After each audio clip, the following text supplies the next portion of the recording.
Olá, bom dia. O Hora 1 desta segunda-feira, 7 de janeiro, já está no ar para você. Jair Bolsonaro começa a semana participando das posses dos presidentes do Banco do Brasil, da Caixa Econômica e do BNDES.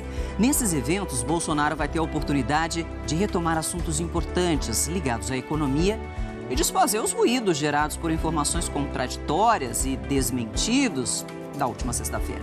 O presidente vai poder explicar, por exemplo, as mudanças que pretende fazer nos impostos. Vai poder também detalhar a reforma da Previdência. Quanto mais transparente for o governo no anúncio de suas medidas, mais tranquila vai estar a população com relação aos rumos do país. População, mercados, enfim. Daqui a pouco a gente fala mais sobre esse assunto. Confira agora os outros destaques do Hora 1 de hoje. O governo do Ceará reage à onda de violência que atingiu o estado e começa a transferir chefes de facções criminosas para presídios federais. Depois de morte de PM, governador do Rio promete asfixiar o crime organizado. Em São Paulo, mais de 30 mil candidatos participam da segunda fase da FUVEST. Para evitar fraudes, a organização começou a usar o reconhecimento facial na hora da identificação. Em Mato Grosso, pais acampam em frente a uma creche em busca de vagas para os filhos. E você vai conhecer a cidade de gelo de Harbin, uma das atrações turísticas mais visitadas na China no início do ano. E no esporte, a Zebra visitou muito time grande neste fim de semana. Os destaques da rodada com o Thiago Oliveira. Bom dia, Thiago. Bom dia, Michele. Bom dia, turma. Pois é, hein? Botafogo, Flamengo, Cruzeiro e Grêmio tropeçaram na Copinha e correm o risco de ficar de fora da primeira fase. Se liga. O campeão Flamengo foi surpreendido pelo Trindade de Goiás. O Grêmio sofreu para empatar com o Lagarto de Sergipe. Já Palmeiras, São Paulo e Atlético Mineiro se deram bem e encaminharam a classificação. Hernani se junta ao time do São Paulo para disputar a Copa da Flórida, nos Estados Unidos. E os jogadores do Flamengo, que perderam espaço no ano passado, tentam mostrar serviço para o técnico Abel Braga. E como fica o tempo nesta semana? Quem tem as informações, claro, é a Jaqueline Brasil. Jaque, bom dia. Bom dia, Michele. Bom dia pra você. Olha, segunda semana de janeiro e o verão tá aí no pique total. E você, tá? Se não tiver, não tem problema não, porque o nosso combo do Tempo Hora 1 vai te ajudar. Tem informação, bom humor e muita prestação de serviço. Hoje tem risco de temporal no centro-sul do Rio Grande do Sul. Chove também, só que mais à tarde, no centro-oeste, norte e nordeste. E aqui no sudeste, Michele, pensa no calorão, o sol se instalou, teremos muito sol. Aqui em São Paulo, Rio de Janeiro, Minas e Espírito Santo. Daqui a pouco eu conto tudo pra você. Então tá combinado, porque o Hora 1, Jaque. Só tá começando.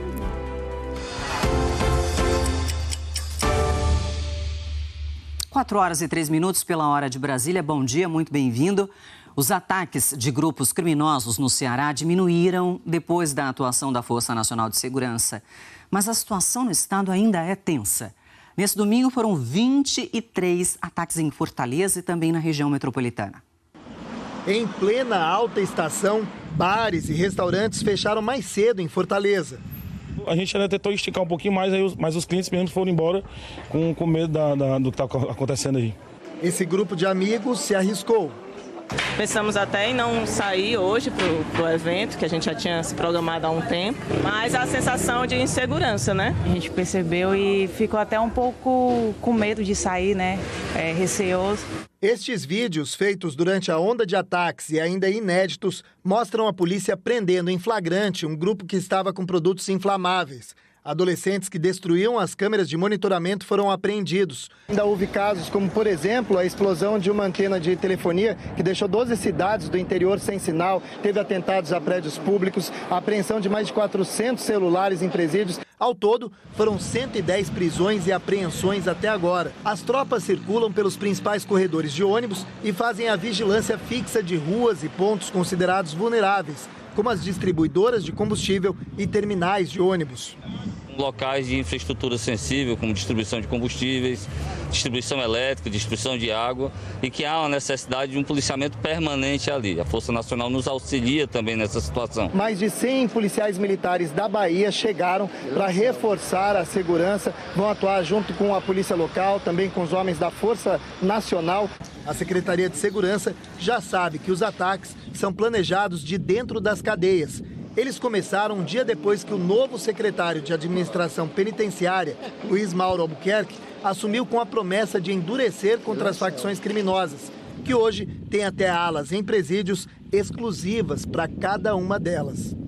Vamos continuar com as nossas ações de forma enérgica, vamos trabalhar implacavelmente contra o crime. Diversas ações foram evitadas através de exatamente muito trabalho, muito empenho dos nossos policiais nas ruas. Algumas situações também ocorridas no Ceará, a gente precisou também repassar informações a outros estados. Então, é um problema nacional. O governo do Ceará informou na noite deste domingo que conseguiu com o governo federal 60 vagas em presídios federais que devem receber chefes de facção que atuam no estado. Segundo o governo do Ceará, um dos chefes já foi transferido para um presídio em outro estado, mas esse local aí não foi informado. E a empresa TIM confirmou que uma importante base da companhia localizada na cidade de Limoeiro do Norte foi danificada por vandalismo, informação passada pelo nosso repórter aí. A operadora lamentou o ocorrido e informou que equipes técnicas trabalham para restabelecer os serviços. O corpo do primeiro policial militar morto no estado do Rio de Janeiro neste ano foi enterrado no domingo. O governador do estado, Wilson Witzel, foi à cerimônia. Ele disse que não vai permitir que esse tipo de crime se repita e que o estado vai, abre aspas, asfixiar o crime organizado. Fecha aspas. Mais um policial morto no Rio de Janeiro, o primeiro de 2019.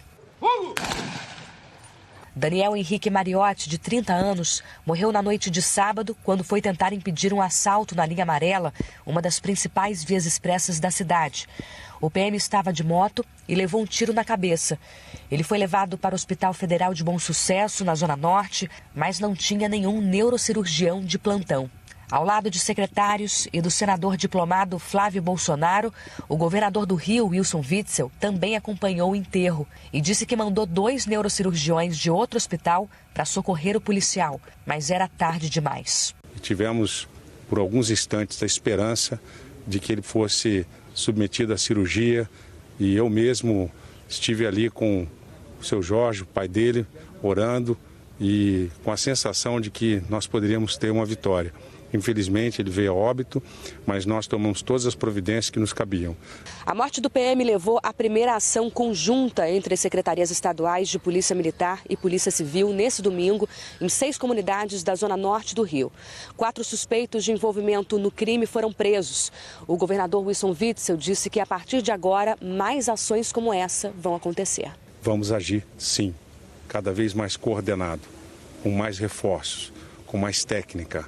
E nós temos a convicção de que vamos vencer o crime organizado. O Estado é mais forte que eles e eu vou usar todos os esforços e meios para aniquilar e asfixiar esse crime organizado.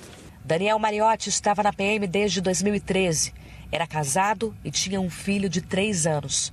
A viúva usou as redes sociais para expor a sua dor. Também em uma rede social, o presidente Jair Bolsonaro comentou a morte do PM. Escreveu: "Meu pesar à família de mais um PM assassinado no Rio, o soldado Mariotti. A caça aos agentes de segurança e o massacre dos cidadãos de bem sempre foram tratados como números. Legislativo, Executivo e Judiciário juntos devem, na lei, propiciar garantias para que o bem vença o mal." Nossos sentimentos aí à família. A polícia do Rio de Janeiro prendeu neste domingo o marido de Tamires Blanco Coelho. Ela foi espancada em casa na semana passada. Flodilson da Silva Araújo é acusado de dar socos e garrafadas na mulher. O corpo de Tamires foi encontrado em casa junto com a filha. A bebê estava com as pernas machucadas, mas passa bem. Tamires chegou a dar queixa na polícia contra o marido, que foi impedido de se aproximar dela. Mas os dois acabaram reatando o relacionamento. Um incêndio atingiu ontem à tarde um galpão da empresa Copobras em Carmópolis de Minas. Vários moradores gravaram imagens e fizeram fotos da fumaça negra que podia ser vista de longe. A empresa fica às margens da rodovia Fernão Dias e é uma das maiores fabricantes de copos descartáveis do país.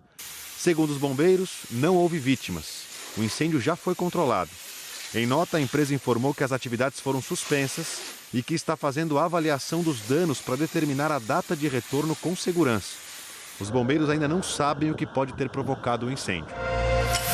Em Chapadão do Céu, sudoeste de Goiás, a polícia apreendeu 1 tonelada de maconha. A droga era transportada numa carreta. Nesse vídeo, os policiais mostram o fundo falso na carroceria da carreta, onde a droga estava escondida. Cleiton dos Santos, de 41 anos, foi preso. O suspeito é do Rio Grande do Sul e foi de carona para Campo Grande, Mato Grosso do Sul, onde pegou a carreta. Ele disse para a polícia que iria para Patos de Minas, a uns 700 quilômetros daqui, carregar soja para voltar. Os policiais desconfiaram do nervosismo dele quando perceberam o fundo falso. A droga está na delegacia de Jataí. A polícia vai investigar se o suspeito faz parte de algum grupo ligado ao tráfico. Inquérito policial para apurar qual o real envolvimento desse motorista nessa situação, uma vez que ele alega que foi contratado apenas para fazer o transporte desse caminhão como freelance. Um homem destruiu a agência do INSS em Piumhi, no centro-oeste de Minas Gerais. Ele tinha bebido e, em depoimento, a Polícia Federal disse que praticou o ataque porque soube que poderia perder o benefício. Para invadir o local, ele usou uma caminhonete. Estilhaços de vidros e documentos ficaram espalhados. O agressor foi levado para a sede da Polícia Federal em Divinópolis e liberado depois de pagar R$10 mil de fiança. Os índios da etnia Arara, no sudoeste do Pará, estão preocupados com a invasão das terras indígenas que ficam às margens da rodovia Transamazônica. O local está ocupado por poceiros desde o dia 30 de dezembro. Os invasores chegaram a dividir parte da área para extração ilegal de madeira. Estão invadindo aqui, os invasores estão entrando aqui na terra. Caçadores também, né? Entra aí também. E aí a gente se preocupa muito com os idosos, com os filhos da gente, né? Com as crianças que estão pequenas ainda para crescer, para ficar aqui, né? Uma equipe da FUNAI acompanha a situação desde quinta-feira passada. Os técnicos querem evitar um confronto entre índios e poceiros. O órgão também acionou o IBAMA, que convocou o Ministério Público e a Polícia Federal para combater o crime ambiental. A gente está preocupado, né? Agora a gente está esperando aí os órgãos aí para como é que vai ficar, mas enquanto não, eles não tomar providência, a gente vai ver o que a gente pode fazer. A chuva do fim de semana causou inundações no interior de São Paulo. Os moradores de Montemor e de Sumaré ainda se recuperam dos estragos. As ruas do Jardim Primavera são asfaltadas, mas pareciam estradas de terra, de tanta lama que foi trazida com a chuva. Nessa rua, algumas famílias não conseguiram salvar quase nada. É o caso do Gerson, que mora no bairro há 35 anos. Tinha acabado de reformar a casa e, mais uma vez, perdeu muita coisa na enchente. A cama que eu acabei de comprar está debaixo d'água, o sofá está debaixo d'água, os alimentos nossos estão tudo jogados, entendeu? Isso daí entra ano e sai ano, é da mesma forma, não muda nada. Quantas vezes você já perdeu as coisas aqui? Várias vezes. A chuva de sábado causou alagamento em 16 bairros da cidade. Do lado de fora das casas, dava para ver tudo que foi perdido. Nessa casa aqui, na parte da frente, nesse espaço, funcionava a cozinha, mas foi tanta água que acabou levando tudo embora e deixou tudo destruído. O seu Paraná contou que era a filha dele que morava na casa, mas como a água destruiu praticamente tudo, ela teve que deixar o local. Arrancou tudo, ó, o fogão dela. É que eu já limpei aqui, mas até o armário dela tá lá para baixo, lá. Aqui a água vem bem mais forte aqui, né? O colchão dela, das crianças, a roupa, perdeu tudo. Várias pessoas, como a filha do seu Paraná, tiveram que buscar abrigo na escola municipal. Foi o caso do seu José Carlos, que perdeu tudo e não sabe o que vai fazer daqui para frente. Até os meus bichos foi tudo embora. Galinha, pato, foi tudo. Minha casa lá tá horrível, você vê, parece um pesadelo. Em Montemor foi registrada a maior chuva dos últimos 17 anos. E apesar da situação mais tranquila, o dia foi de muito trabalho para a Defesa Civil. Alimentos, kit de higiene, colchão, cesta básica. Também estamos com equipe de limpeza na rua também, fazendo a limpeza na casa, fazendo ajuda humanitária aí. Que tristeza, né, Jaque? Nossa, demais. É muito triste mesmo, viu? Bom, Bom dia. Bom dia, tudo bom? Bom dia para você também. Nossa primeira etapa da conversa sobre a previsão do tempo, Jaqueline Brasil. Vamos falar então dessa chuva, né? Vamos sim. Hoje tem risco de acontecer novamente? Pois é, né? E falando especificamente para você que está no interior de São Paulo, em boa parte do estado, sim. É a combinação do calor e da umidade. Essa chuva pode vir ao longo da tarde. A gente está no verão, é isso mesmo que acontece. Agora, na região metropolitana aqui de São Paulo, sim, incluindo a capital, também no litoral de São Paulo, Rio, Minas, Espírito Santo, aí o tempo fica super firme. Foi até esse destaque que eu dei agora já no início do Hora 1. Agora, a chuva esperada para hoje, e que pode ser muito forte em forma de temporal, é para você que está no centro-sul do Rio Grande do Sul. Obviamente que na região norte, no centro-oeste, a chuva vem mais à tarde. E falando de chuva, a gente começa mostrando aqui onde choveu mais em termos de acumulado até no país. Florianópolis, olha só, nas últimas 24 horas, o acumulado de 74 milímetros. Boca do Acre, Amazonas, 69 milímetros. Campo Novo dos Parecis, Mato Grosso, 63 milímetros. Uruguaiana, no Rio Grande do Sul, 53 milímetros. E registro aqui no sul do estado de São Paulo, 48 milímetros. Muita chuva registrada. E para hoje, os maiores acumulados, olha, em parte do norte, especialmente no Pará, Mato Grosso no centro-oeste e no sul. Olha só como é que está aqui, até 60 milímetros em algumas cidades na região da Campanha, fronteira oeste, no Rio Grande do Sul, e tem a ver com uma frente fria que daqui a pouco eu conto para vocês. Mas falando dessa chuva no fim de semana, choveu bastante, sabe também onde? Em algumas cidades do interior nordestino. Olha só essa chuva de granizo que foi registrada aí pelo telespectador o Ivan Simão. Foi em Mauriti, no Cariri cearense. Algo impressionante. Tá vendo essas pedrinhas aí? Inimaginável. Isso é granizo? É, granizo no interior do Ceará. Olha só que imagem interessantíssima, né? Gente, eu sou do Nordeste, é muito difícil isso acontecer. Pois é, Ivan, obrigada, viu, pela participação. E é muito legal quando a gente tem essa forma de participação para mostrar o que acontece no Brasil, que é tão grandão, né? A gente mostra aqui que essa chuva que aconteceu no interior do Ceará e que pode acontecer, querendo ou não, tá, na tarde de hoje, é por causa da Zecit, que é a nossa escadinha aqui de sempre, a zona de convergência intertropical. Ela acaba provocando mais chuva, especialmente aqui para o norte do litoral nordestino. Então, pegando Natal, Rio Grande do Norte, Piauí e Maranhão. Aí você fala, tá, mas o que tem a ver o interior aqui? É que as áreas de instabilidade, elas acabam também se espalhando pelo restante da região. E é o que vai acontecer hoje, olha. E é impressionante como isso vem acontecendo nos últimos dias, Vem acontecendo, né? Exatamente. É aquilo. Não é uma chuva que vá resolver o problema da seca, porque essa chuva tem que ser com regularidade e isso só vai acontecer a partir de maio. Mas toda chuva caindo no lugar certo é sempre bem-vinda, Dá um alívio. Né? Dá um alívio. Hoje, então, pode chover no Maranhão com menos sol, tá? Parte do Piauí, todo o estado do Piauí, né? Ceará, olha só, Rio Grande do Norte, Paraíba, Alagoas, Sergipe e Pernambuco. Vamos direto para Recife, dar um oi para você que tá no Recife?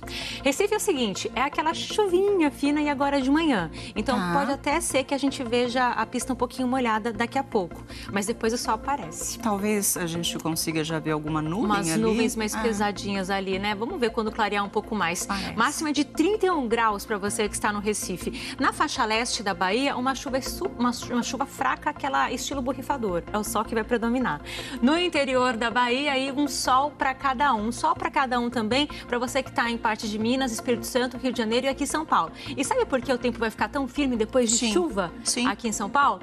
Tem a ver com essa alta, só que ela tem um nome especial. É a ASAS, a alta subtropical do Atlântico Sul. Uma alta chique. Você que está aí tomando café da manhã agora, porque eu sei que tem gente que está tomando café agora, que toma café da manhã agora porque o marido está acordando. Olha, ou porque está indo trabalhar. Indo trabalhar e depois toma outro café da manhã. Então, você que está vendo isso agora, ASAS, alta subtropical do Atlântico Sul. Ela que está deixando o tempo super firme aqui. É o caso de você que está em Juiz de Fora, em Minas. Juiz de Fora hoje que não vai chover, tá? Daqui a pouco o sol vai aparecer. Que bom, né? Que bom, né? Máxima de 29 graus. Minas que está sofrendo muito com chuva. Então, né? Exatamente por isso. Pois é. Você que está no centro-oeste, a chuva em todo o centro-oeste, ó, em Mato Grosso aqui, em boa parte, onde está mais escuro, o sol aparece menos, tá? em toda a região norte do Acre e até lá em cima no Amapá e também no Pará, a chuva vem à tarde. Combinação do sol e do calor e da umidade. No sul, tá vendo essa frente fria que se formou hoje? Vai deixar o tempo bem fechado com risco de temporal no centro-sul, tá? Depois, a chuva chega também no restante do Rio Grande do Sul. É o seu caso que você está em Caxias do Sul, na Serra Gaúcha. A gente dá um oi para você aí. Serra Gaúcha, a chuva vem à tarde. Máxima de 28 graus para vocês. E é o mesmo esquema, a mesma previsão para você que está em todo o estado de Santa Catarina e também Paraná. Vamos para as mínimas que estão aí altíssimas, né? 23 em Porto Alegre, também no Rio, 21 aqui em São Paulo, 18 em Brasília, 22 em Palmas e 23 em Macapá. Vamos para as máximas. Olha, máximas altíssimas. 36 em Porto Alegre, 40 no Rio de Janeiro. Me assustei com esse número. 33 em Palmas, 31 em São Luís, 32 aqui em São Paulo e também em Campo Grande. E a gente encerra com a sua participação, que é sempre tão legal. Samira Zeferino de Maceió. Bom dia a todos que fazem Hora 1. Por que nunca mostram a boniteza do amanhecer de Maceió? Precisamos de imagens. Mandem as imagens do amanhecer que a gente mostra para vocês, como essa aqui, que é linda, encantadora. Obrigada, viu, Samira? Olá da Ponta Verde. Amo muito. Não é? Você conhece tudo. Obrigada, Samira. Obrigada, Jaque. Daqui a pouco a gente conta mais sobre o tempo. Opa!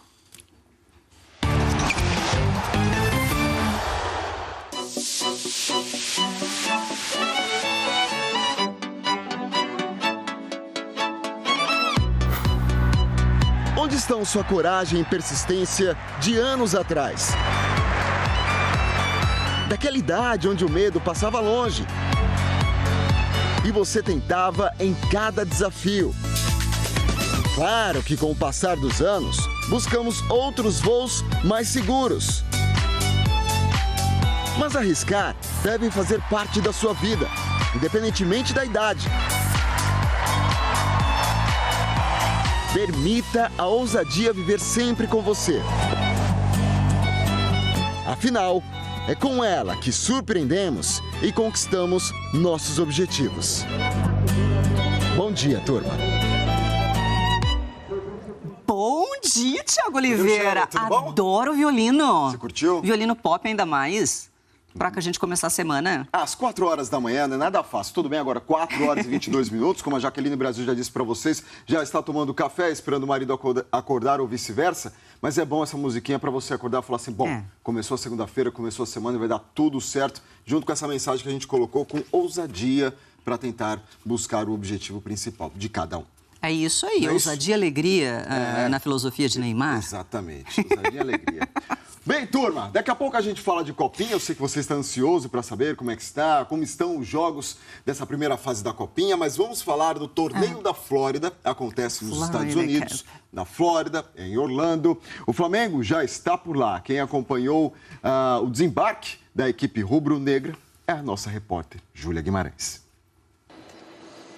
E aí, Thiago, tudo bem? Bom dia para todo mundo que está ligado no Hora 1. O Flamengo desembarcou aqui em Orlando, na Flórida, na noite desse domingo. Foi muito bem recebido pelos torcedores por aqui. Cerca de 20 pessoas vieram, tiraram muitas fotos com os jogadores e um dos mais assediados foi o meia Diego. O Flamengo vai disputar pela primeira vez o torneio da Flórida e veio para cá com 29 jogadores. A principal novidade é o zagueiro Rodrigo Caio, a única contratação do Flamengo até aqui para a temporada de 2019. A estreia do clube na competição vai ser na quinta-feira contra o Ajax da Holanda e depois o segundo jogo é no sábado contra o Eintracht Frankfurt da Alemanha. Na chegada por aqui a gente conversou com o Juan, ele que tem muita experiência, né, com futebol europeu, jogou na Alemanha durante muitos anos, também na Itália. Ele falou com a gente sobre os adversários que o Flamengo vai enfrentar e também sobre a possibilidade, né, de começar a temporada já conquistando um título. É muito importante, né? A gente joga pelo Flamengo, a gente sabe que a responsabilidade é grande. Toda competição que a gente entra para vencer, independente de seja amistoso ou não. E já é a primeira oportunidade que a gente levantar um título, né? E começar um belo trabalho. Já a partir de hoje, segunda-feira, a rotina de treinos vai ser bem pesada por aqui. Muitos dias de treino integral, tanto de manhã quanto à tarde. E lembrando que a estreia do Flamengo oficialmente, né, na temporada é no dia 20 de janeiro contra o Bangu pelo Campeonato Carioca. Tem um desafio para vocês agora na hora de encerrar. Queria que vocês soletrassem o nome do time alemão que o Flamengo vai enfrentar, que o São Paulo vai enfrentar também, Eintracht Frankfurt. Como é que soletra isso aí? Um beijo para vocês, uma ótima segunda para todo mundo. Valeu, Júlia. Michele, bom dia, é com você. Thiago, volta aqui. Isso daí é do esporte. Vamos lá, soletrando. Claro que é muito fácil. E-I-N-T-R-A-C-H-T. Você fez escola, meu. Claro. Toda vez quando a gente prepara a hora 1, a gente checa o material para ver se está tudo certo.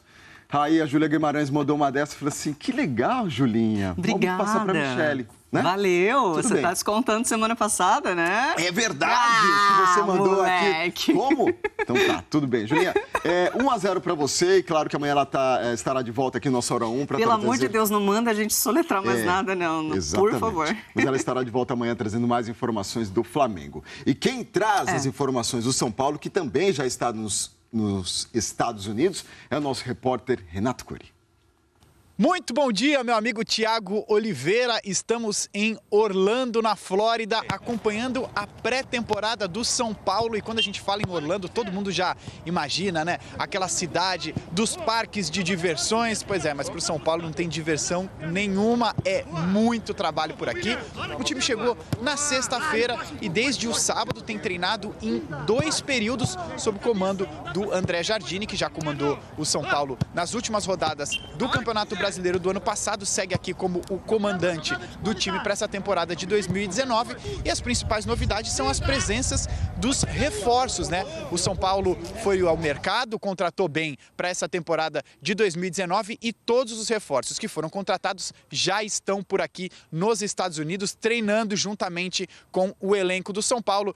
São eles o Thiago Volpi, o Igor Vinícius, o Léo, o Birubiru, o William Farias, Hernanes e Pablo, né? O Pablo, a maior contratação da história do São Paulo. O São Paulo pagou cerca de 26 milhões e meio de reais pelo atacante, que foi um dos destaques do Atlético Paranaense no ano passado. O São Paulo pagou bem aí no Pablo e, obviamente, tem bastante esperança com relação a esse jogador. E aí já surge aquela dúvida, né? Como é que vai funcionar Pablo e Diego Souza no mesmo time? Os dois já passaram panos quentes, já disseram que dá sim para os dois jogarem juntos no ataque. Isso vai ser uma função para o André Jardini, problema para o André Jardini resolver. O São Paulo está aqui fazendo a pré-temporada e vai disputar uma competiçãozinha, a Copa da Flórida. São 2 jogos. O São Paulo estreia na próxima quinta-feira contra o Eintracht Frankfurt da Alemanha, e aí já vai dar pra gente ter uma ideia do que o Jardini está pensando para esse São Paulo de 2019, e encerra a participação na Copa da Flórida no sábado contra o Ajax da Holanda. E durante essa semana, viu, Thiago, a gente vai trazendo todas as novidades, todos os detalhes da preparação do São Paulo com exclusividade aí pro Hora 1, tá bom, meu amigo? Bom dia para você, eu volto aí contigo no estúdio. Boa, Curi. Obrigado pelas informações e claro que você que acompanha o nosso Hora 1 todos os dias, acorda às 4 da manhã, vai ficar sabendo de tudo que acontece. E vai falar de novo aquele nome do time alemão, como que é? Da Flórida, Eintracht Frankfurt. Gente, isso é sensacional. Eu ouvi 10 vezes, tá, gente? Não é tão simples assim, não. Ah, o Thiago sabe. Não, eu ouvi antes, evidentemente, pra falar pra vocês. Tô assumindo aqui. Claro, para. Não dá uma dessa, não, eu acompanho. Gente, nenhuma língua do leste europeu ali é fácil pra gente, não tem origem muita latina, hora nessa pelo amor calma, de Jesus. Né? É isso. Vamos falar de uma notícia muito boa. A gente estava acompanhando neste final de semana, né, o Renato Gaúcho, o técnico Renato Gaúcho, Renato Portaluppi. No sábado, ele passou por uma cirurgia para corrigir um problema no coração, arritmia cardíaca, que há 4 anos ele convive com isso. E hoje deve sair da UTI, deve receber alta do hospital, está tudo bem. Evidentemente, não há uma previsão de quando ele volta a trabalhar com o Grêmio, né, fazendo essa pré-temporada, o Campeonato Gaúcho começando agora nesse final de janeiro, mas é uma ótima notícia, já que ele resolveu esse problema de arritmia cardíaca, está tudo certo, a cirurgia foi tranquila e deve receber hoje alta do hospital. Tá aí, boa sorte e se cuide, nosso Renato Gaúcho, Renato Portaluppi. Por favor, Renato. Aproveitando o Grêmio, a gente vai mostrar para você, a cada temporada... Eu tenho muito medo dessas suas pausas. Por quê? Não, eu não tá sei tudo bem, calma, respira, tudo bem, tá bonitinho. Mas a cada temporada, os times... tentam se surpreender, né? De como anunciar um jogador. Seja por SMS, seja por uma rede social, por algum aplicativo. Um vídeo. Exatamente. O Grêmio, chegando ao seu 3º reforço para essa temporada, o nosso Lud, diretor de TV, já vai colocar aí, anunciou desta maneira aí, ó. Ele procurou lá nas redes sociais... Qual o jogador? Walter Montoya, 25 anos, meia, estava no México, assinou contrato por empréstimo. O que vai acontecer? Tá tudo certo? Ok? É esse perfil, 83 mil seguidores. Montoya, la verdad que estoy muy feliz de llegar a un gran club, uno de los clubes más grandes de América, así que nada, vamos a trabajar duro para dejar todo en la cancha y para que estén todos contentos, ustedes como yo, así que um grande saludo a todos. Tá aí, eu parei de falar para vocês ouvirem um pouquinho. O Montoya, 25 anos, veio do Cruz Azul do México e assinou contrato por empréstimo com o Grêmio. Então, nas redes sociais, você vai lá, como assinar o novo contrato? É só seguir o novo jogador, o terceiro reforço do Grêmio para essa temporada 2019. A galera inovando geral. Não, e é bacana, isso é legal. Já tem o Rômulo, né? O volante que era do Flamengo, mas ainda pertence ao Flamengo por empréstimo. E o Júlio César, goleiro Júlio César, que pertencia ao Fluminense e agora assinou com o Grêmio para essa próxima temporada 2019. Tá certo? Beleza. É claro que a gente vai acompanhar os novos desafios dos clubes para mostrarem os novos jogadores, né? Isso é muito contratados. Legal. Muito legal. Bem, nossa querida Copinha. Sim, a Copinha. 40 joguinhos ontem. Gente, é básico, tá fácil da gente mostrar. Mas nós temos a nossa equipe. Ultra seleciona mega na madrugada, de domingo a domingo, que daqui a pouco vocês vão descobrir que equipe é essa. Mas separamos aqui os golaços para vocês acompanharem, que a gente sempre gosta de mostrar para vocês. Sport venceu o Vitória da Conquista por 1-0. O Mikael tentou uma e na segunda fez uma meia bicicleta. Não foi aquela bicicleta, mas funcionou. Toma, tá aí. 1-0, o Sport venceu o Vitória da Conquista nesta partida. Galvez venceu o Capivariano por 2-1 e o Éder, meus amigos, fez um golaço de cobertura. Uau. Tá aí, ó.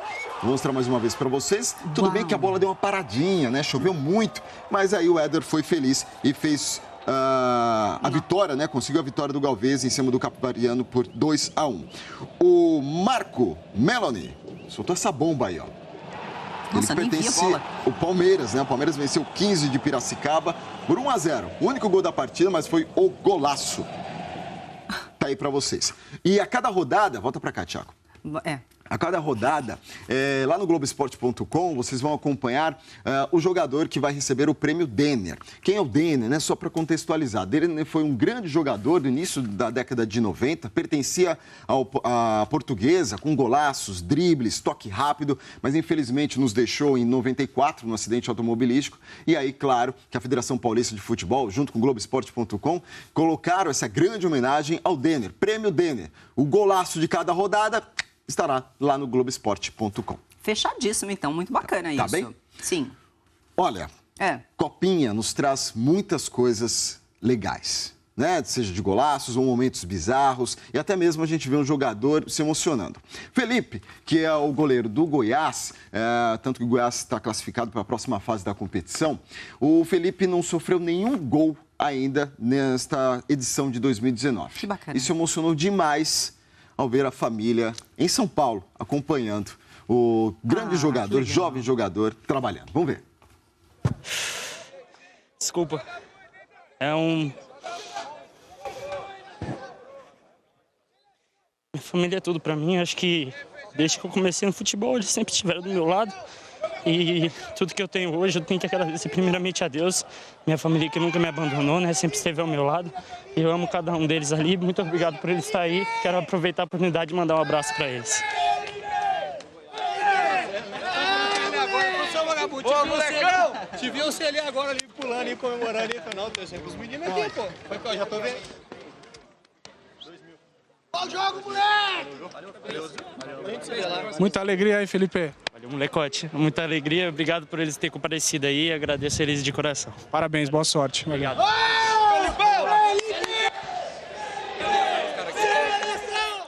Tá então, né? Reportagem do Vitor Pozella, mostrando esse momento muito bacana e especial, que são valores que devemos mostrar sempre para vocês, passando de geração para geração. E a gente sabe que a vida de quem se dedica ao futebol, ao esporte, de uma forma geral, extremamente difícil. Muito tempo longe da família, dos amigos, enfim, essa participação da família. Olha, são muitos momentos de sofrimento, sério mesmo. Jogador de futebol, a grande realidade, são muitos momentos de sofrimento e alguns de prazer. Só que o amor é muito maior, né? O sonho é muito maior e, claro, que eles vão seguir ali o objetivo final. Mas esses momentos de prazer são raros, né? Seja numa vitória ou então até mesmo quando a família vai assistir ao jogador em campo. Muito bacana. Muito legal. Thiago, você tem mais notícias do esporte, de outros esportes para nos mostrar? Sim, wakeboard.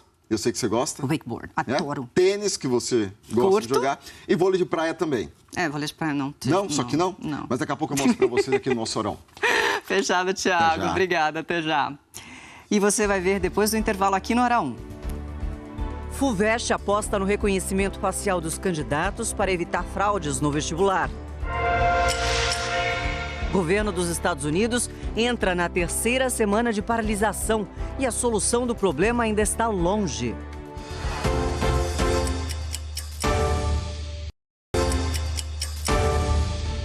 Estamos de volta, 4 horas e 36 minutos pela hora de Brasília. Para quem ligou a TV agora, a gente preparou um resumo aí com as notícias que nós já mostramos na edição do Hora 1 de hoje. Os ataques no Ceará diminuíram depois da chegada da Força Nacional de Segurança ao estado. 300 homens foram enviados pelo Ministério da Justiça e Segurança a pedido do governo. As tropas circulam nos principais corredores de ônibus e fazem a vigilância fixa de ruas e pontos considerados vulneráveis, como distribuidoras de combustível e terminais de ônibus. Mesmo assim, foram registrados ataques no final de semana, tanto na capital quanto no interior e no litoral. Até agora foram feitas 110 prisões e apreensões. A Secretaria de Segurança já sabe que os atos foram planejados de dentro das cadeias e conseguiu a transferência de chefes de facções criminosas para presídios federais. Mais um policial militar foi morto no Rio de Janeiro neste final de semana. Daniel Henrique Moriotti, de 30 anos, foi baleado ao tentar impedir um assalto na linha amarela, uma das principais vias expressas da cidade. Ele estava de moto e levou um tiro na cabeça. A morte do PM levou à primeira ação conjunta entre as secretarias estaduais de Polícia Militar e Polícia Civil nesse domingo, em 6 comunidades da zona norte do Rio. 4 suspeitos de envolvimento no crime foram presos.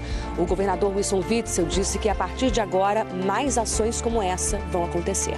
Vamos agir, sim, cada vez mais coordenado, com mais reforços, com mais técnica.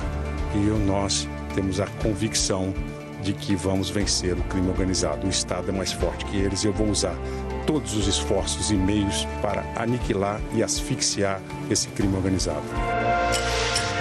A polícia apreendeu 1 tonelada de maconha em Chapadão do Céu, Goiás.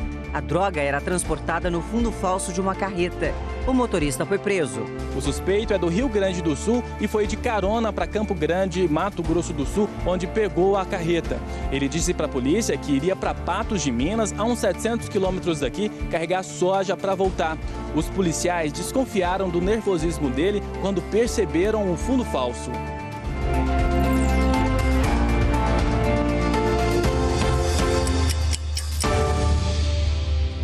Vamos ver agora a situação do trânsito neste momento pelas cidades Brasil afora.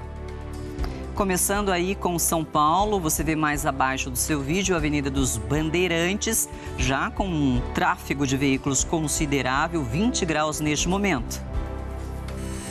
Seguindo no sudeste do país, Rio de Janeiro, 26 graus e deve chegar a 40 graus a temperatura, de acordo com as informações da Jaqueline Brasil. Ainda no sudeste, aí temos Minas Gerais, Belo Horizonte, que hoje não deve ter tanta chuva, mas começa o dia aí com a temperatura mais amena. Bom dia, BH. Em frente, vamos a Vitória, no Espírito Santo, onde faz neste momento 25 graus. Bom dia, Capixaba. Aí no centro-oeste do país, Ponte JK, Brasília, capital do Distrito Federal, 19 graus neste momento na capital. E aí vamos a Cuiabá, onde faz 24 graus, agora 4h40 da manhã pela hora de Brasília. Desembarcando do Nordeste brasileiro, Salvador tem 27 graus de temperatura hoje, deve esquentar mais, 4h40. Bom dia para você. Seguindo na região Nordeste, no Recife, a gente mostrou há pouco que não estava chovendo. A Jaqueline Brasil informou que iria começar a chuva e, de fato, olha aí para você na tela, chovendo no Recife. Então, se você vai sair de casa ainda, se prepare. Pega o guarda-chuva, tá bom, gente? 23 graus. Em Fortaleza, aí você tá vendo a imagem, 26 graus para você de Fortaleza. Bom dia. Vamos para o sul? Aí, Curitiba, 20 graus para você em Curitiba.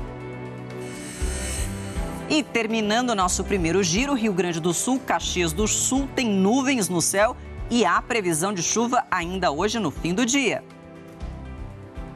Mais de 30 mil estudantes fizeram no domingo as primeiras provas da segunda fase da FUVEST, o vestibular para a Universidade de São Paulo. Uma das novidades deste ano está sendo o reconhecimento facial dos candidatos. Isso é para evitar fraudes. Antes da prova, muita ansiedade dos estudantes. Esse aí tenta se acalmar com o cubo mágico. Ansiedade que também toma conta dos pais. Quanto tempo que a senhora está aqui esperando o filho? Desde a hora que eu deixei ele aqui, né? Faltava 20 para 1 para começar a prova e nós chegamos aqui. E aí, como é que tá o coração da mãe aqui esperando? É sempre emocionante, né? Nossa, a gente tá nessa luta há 3 anos, né? Fazendo cursinho, faz integral, é a luta de todo dia dele. Ficou o sonho da família, né? Neste primeiro dia foram 5 horas de prova. Os vestibulandos tiveram que responder 10 questões de português que exigiram interpretação de texto e figuras de linguagem. E fazer uma redação que abordou a importância do passado para a compreensão do presente. Eu achei um bom tema, né? Como é que o passado consegue influenciar a nossa compreensão do presente. Até porque tudo que a gente faz hoje em dia, a gente faz em base da nossa experiência no passado, né? Então, tudo que a gente aprendeu, que a gente viveu, a gente usa para tomar a melhor decisão possível no presente. Desta segunda fase da FUVEST, mais de 32 mil estudantes disputam uma vaga em alguns dos cursos mais disputados do Brasil.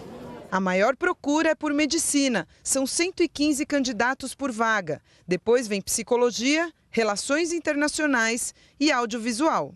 Nesse ano, a novidade foi o reconhecimento facial para evitar fraudes. Todos os candidatos na primeira fase tiveram a sua foto coletada.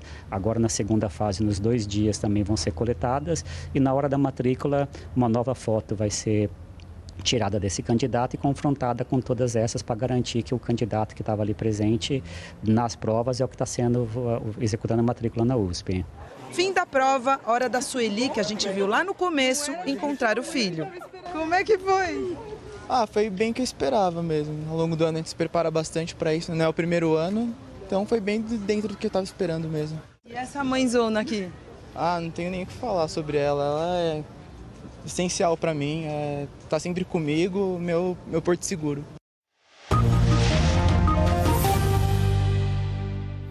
Notícias internacionais: nos Estados Unidos, já são mais de 2 semanas de paralisação do governo por causa de um impasse político. O presidente Donald Trump quer que o orçamento inclua uma verba para a construção de um muro na fronteira com o México. A oposição democrata resiste. De Nova York, o Felipe Santana tem as informações. Geralmente, um estado de emergência é pedido pelo governador de um estado quando tem uma calamidade pública, como um tornado, para conseguir verba federal rápido sem discussão política. Nesse caso, Donald Trump ameaça decretar emergência de segurança nacional para levantar o muro na fronteira com o México sem precisar do aval da oposição. Ele está mostrando que está all in, apostando todas as fichas na batalha que está travando agora com o Congresso. Nessa segunda-feira, o governo completa 17 dias em shutdown, que é uma paralisação parcial. Isso é comum aqui nos Estados Unidos quando os 2 partidos não conseguem chegar num acordo sobre o orçamento do ano seguinte. Mas esse ano, Donald Trump resolveu usar a discussão do orçamento como barganha para conseguir 5 bilhões de dólares para construir o muro. Os democratas cederam 1 bilhão e 300 mil dólares para fazer a segurança na fronteira, inclusive colocar uma cerca se a oposição quiser, mas batem o pé dizendo que não vão liberar nenhum centavo para o muro. E o impasse continua. O vice-presidente Mike Pence, que está encarregado de conduzir as negociações, mas o próprio presidente Donald Trump admitiu que não tem avanços. Enquanto isso, 800 mil funcionários estão sem receber salários, parques nacionais estão fechados, 38 milhões de americanos podem ficar sem ajuda para comprar comida e ficar sem vale alimentação que recebem do governo. Trump já começa a fazer planos sobre o muro. Diz que vai gastar o dinheiro com empresas americanas e que por isso muita gente torce para que ele vença essa batalha. A gente vai acompanhar. Vamos ficar de olho, sim. Na França, dezenas de mulheres saíram de casa para dar uma nova imagem ao movimento Coletes Amarelos. Há 8 semanas, protestos violentos contra o governo tomam conta das ruas em várias cidades do país. A imagem que se viu nesse domingo foi bem diferente dos protestos marcados pelos carros queimados e os confrontos contra a polícia. Cenário das 8 rodadas de manifestações. Vestindo os coletes amarelos e carregando balões, as mulheres tomaram as praças e monumentos de Paris para dar uma imagem mais pacífica aos protestos.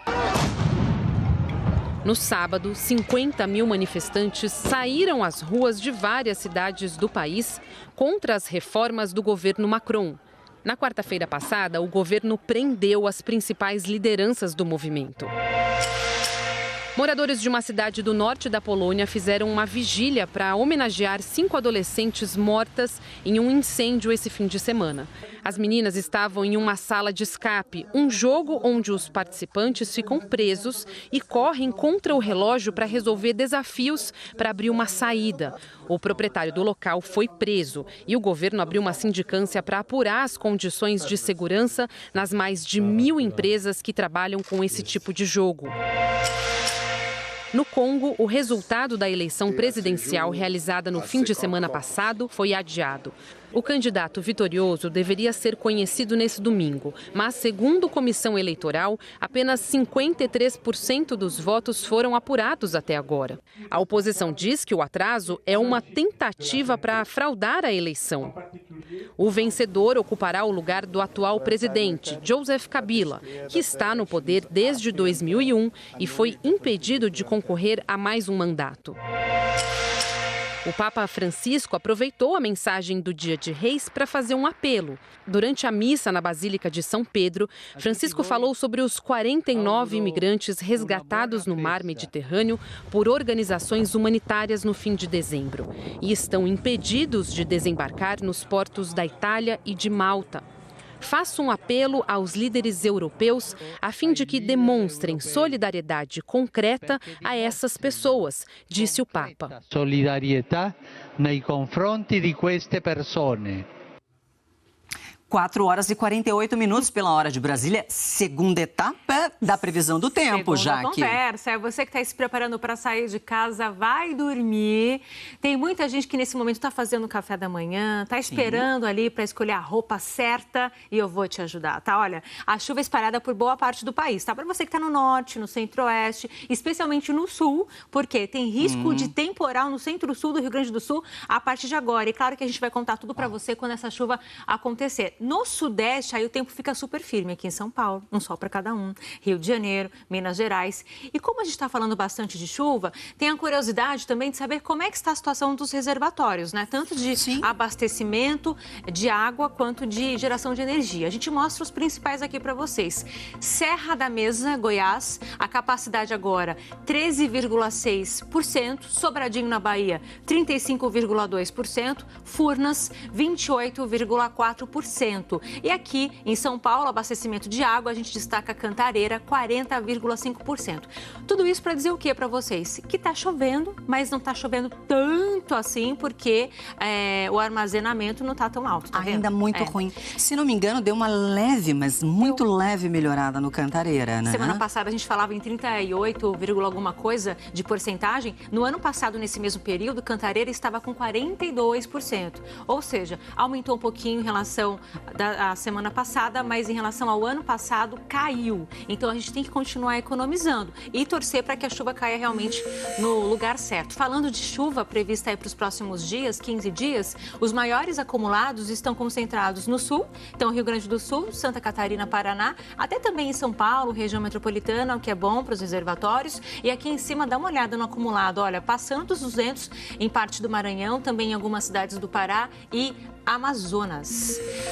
O que está acontecendo hoje aqui, gente? Onde está verde no mapa significa calor, umidade e a chuva que vem à tarde, mas especificamente aqui para você que está no Rio Grande do Sul, essa frente fria ela se formou. É ela que vai aumentar as áreas de instabilidade, por isso já pode chover aí em Santa Maria, região central do Rio Grande do Sul, você que está em Uruguaiana, está aqui, olha, bem na região da Campanha. Em Porto Alegre, essa chuva vai chegar mais à tarde. Isso vale para você que está no Paraná e Santa Catarina. Falando de Santa Catarina, vamos dar um oi para você que está em Floripa. Florianópolis, que vai amanhecer com um dia agradável, teremos sol, calor, com máxima de 31 graus e a chuva vem à tarde. Então você que está aí se arrumando agora para sair de casa, não esqueça do seu guarda-chuva, hein? Para depois não ficar bravo comigo, tá? Por favor, gente, pega o guarda-chuva. No Centro-Oeste, você que está em Goiás, Mato Grosso do Sul e Mato Grosso, onde está mais escuro em Mato Grosso, inclusive o sol aparece menos, a chuva vem à tarde. É o caso de você que está em Cuiabá. Vamos dar um oi aí para Cuiabá. Cuiabá que não tem nenhuma nuvenzinha, pelo que a gente repara. Tem uma, se eu não me engano, a pista está um pouco molhada. Chuva de ontem, tá? O sol aparece e depois vem mais chuva, máxima de 30 graus. Para você que está no norte, Acre, Rondônia, Amazonas, Roraima, até aqui, olha, no Pará e Amapá, a chuva vem à tarde, tá? É por causa justamente da umidade, calor e umidade. A Zecite, que é a zona de convergência intertropical, acaba aumentando as nuvens de chuva também para o Pará e no Nordeste, Maranhão e Piauí. Dá uma olhada no Nordeste como espalhou aqui o verdão, é a chuva que vem, mas não é tão bem distribuída assim, tá? E falando aqui na faixa leste nordestina, não é que está chovendo no Recife? Pois então, só foi se falar, começou. Avisei. Impressionante. Eu espero, inclusive, que... E apertou agora, inclusive. Que o moço da bicicleta que leva o pão tenha nos ouvido, porque senão vai molhar toda aquela cesta de pão, gente. Espera um pouquinho para sair, para levar o pão aí pra galera na padaria. Máxima de 31 graus. Essa chuva vai passar, tá? Na faixa leste da Bahia, só aquela chuvinha para refrescar. No interior da Bahia, boa parte de Minas, incluindo BH, Espírito Santo, Rio de Janeiro, que vai da praia. Uau. E aqui em São Paulo, na capital, região metropolitana e no litoral também. Eu digo que vai dar praia no Rio porque hoje é a máxima de 40 graus. Curtiu? Não. Eu curti. Não, quem gosta de calor curte, né? Quem não gosta realmente... Já estava lotada a praia no fim de semana, imagine.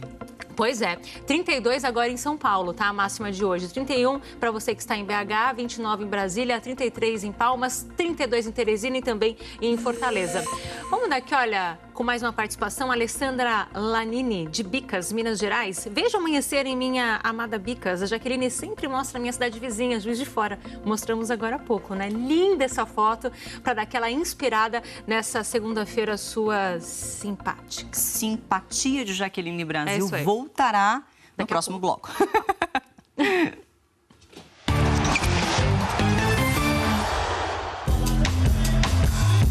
Pela Copa da Inglaterra, o Manchester City atropelou o Rotherham United, da segunda divisão. Goleada por 7, repita, 7-0. 7, tenho medo desse número. Mas o 7 é um... 7, não gosto desse número. E o brasileiro Gabriel Jesus também fez o dele com tanta facilidade que nem comemorou. Diferente do técnico Pepe Guardiola, bastante feliz por ter avançado de fase. Da ilha de Paquetá para Milão. Esse é o novo reforço brasileiro que acaba de chegar ao Milan, da Itália. O Milan tem uma relação profunda com brasileiros, neste século principalmente. Kaká, Ronaldinho Gaúcho, Rivaldo, entre outros, Dida, Cafu, o Leonardo, que hoje é diretor esportivo do Milan. E agora, depois de algum tempo, volta a ter um brasileiro no elenco. Numa negociação de 150 milhões de reais para o Flamengo, Lucas Paquetá desembarcou na Itália ao lado da mulher Duda e acompanhado de alguns familiares. O jogador deve treinar hoje com os novos companheiros e ser apresentado amanhã. Na final da Copa Hopman, disputado na Austrália, ele aí, ó. Sobrou em quadra mais uma vez. Na chave de simples, Roger Federer venceu por 2-0 o alemão Alexander Zverev, campeão do ATP Finals no final do ano passado. E nas duplas mistas, ao lado da compatriota Belinda Bencic, o suíço voltou a vencer o Zverev, que jogou com a alemã Angelique Kerber, atual segunda melhor tenista do mundo, por 2-1. Mais um título para Federer, que poderia ser contabilizado como o 100º da carreira dele, se não fosse apenas um torneio amistoso. Federer sendo Federer. 37 aninhos só. Nossa voando, senhora, né? voando, mas longe. Esse título não foi computado, né? Como a gente disse aí para vocês há pouco, porque é um amistoso, mas o que foi computado é um outro título para nós brasileiros. Falando do Rogerinho Dutra, nosso legal. número 2, falando só dos brasileiros, né? Número 2 do Brasil e 159 do mundo. Ele venceu neste final de semana o Challenge Playfort na Austrália. Foi um grande feito para ele e isso dá moral, porque essa semana ele vai disputar o Qualify do Aberto da Austrália, né? Que é o primeiro Grand Slam do ano. Então aí ele foi, registrou, colocou nas redes sociais, feliz da vida, agradecendo a Deus, família e a esposa, enfim. Parabéns ao nosso Rogerinho Dutra, número 2 no Brasil, 159 no mundo. Parabéns, merece muito. Merece muito. Assim como também as nossas meninas do vôlei de praia. Falando da Ana Patrícia e Rebeca, Ana Patrícia é uma das grandes revelações, né, do vôlei de praia, do circuito mundial da etapa da Holanda. Elas venceram as americanas Sposil e Kelly Kless por 2-0. Atropelaram, né? 21-10, legal. 21-18. Só tem um detalhe, já é do circuito mundial, mas não vale pontuação para Tóquio 2020. Só a partir do 1º de fevereiro, agora de 2018, até o dia 28 de fevereiro de 2020. Aí sim vai ser contabilizado todos os pontos, né, rumo a Tóquio 2020. Mas vale, que dá moral, dá confiança para as próximas etapas e vale a nossa comemoração. Muito tá aí, parabéns. bacana. Ana Patrícia e Rebeca venceram essa etapa do circuito mundial lá na Holanda. Tá bem? Agora, tirando aqui as meninas, deixando o Hora 1, o nosso Lud, diretor de TV, vai colocar o Pedro Caldas. Pedro Caldas, o cara... Literalmente voando, lá em Goiás, né? Verão espetacular, venceu nesta etapa e venceu como um Isso é muito legal. sentimento de revanche, porque no ano passado ele perdeu por 0,41. Isso não é nada. É muito pouco. Mas ele foi o único brasileiro, tá, turma? O único brasileiro em disputa nesta edição 2019, mas venceu o algoz, o tailandês Daniel Grant e também o alemão Dominic Gurk.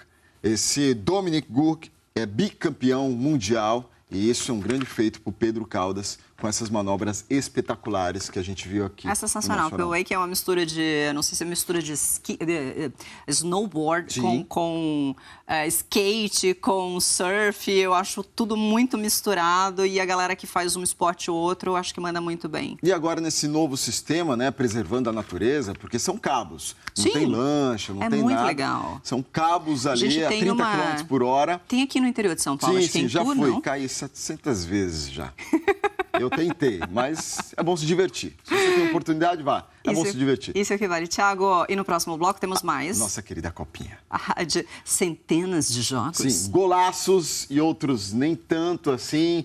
E alguns alunos da nossa escolinha de futebol da Hora 1. A gente vai ver a escolinha efetivamente? Os alunos, assim, tá todo mundo querendo entrar, impressionante. Impressionante. Daqui a pouco a gente mostra aqui no Hora 1. Então fechou, Tiago, até já. Valeu. A seguir você vai ver aqui no Hora 1. Um balanço dos primeiros dias do governo Bolsonaro. E a tradição da Folia de Reis Brasil afora.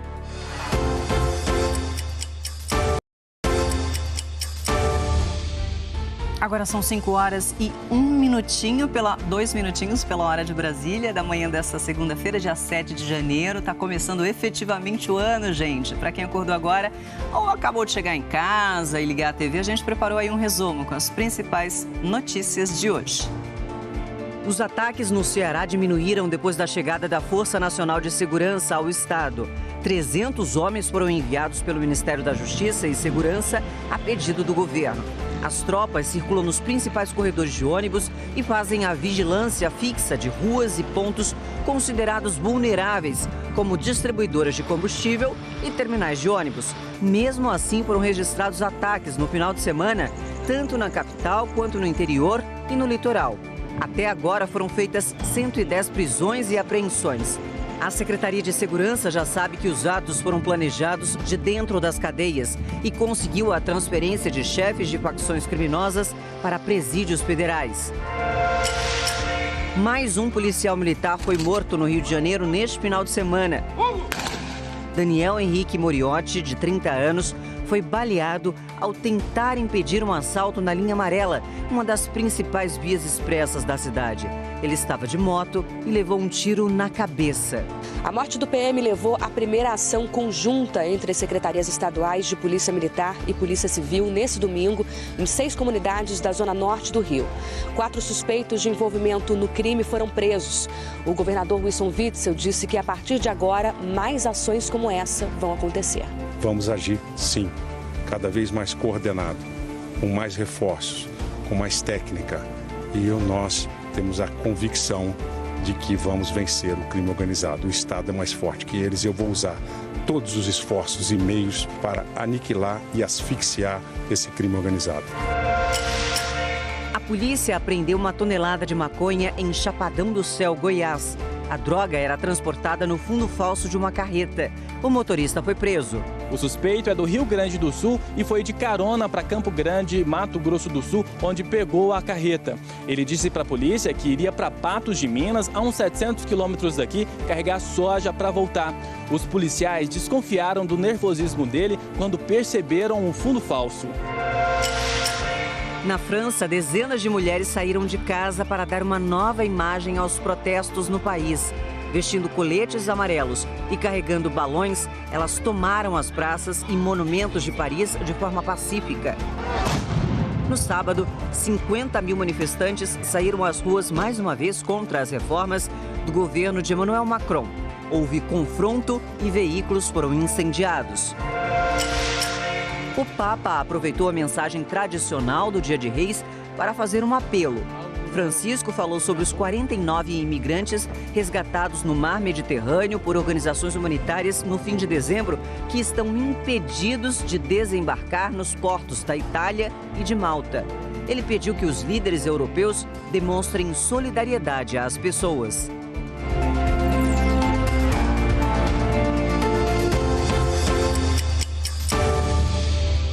E como esta segunda-feira começa a dar as caras pelo Brasil, vamos ver?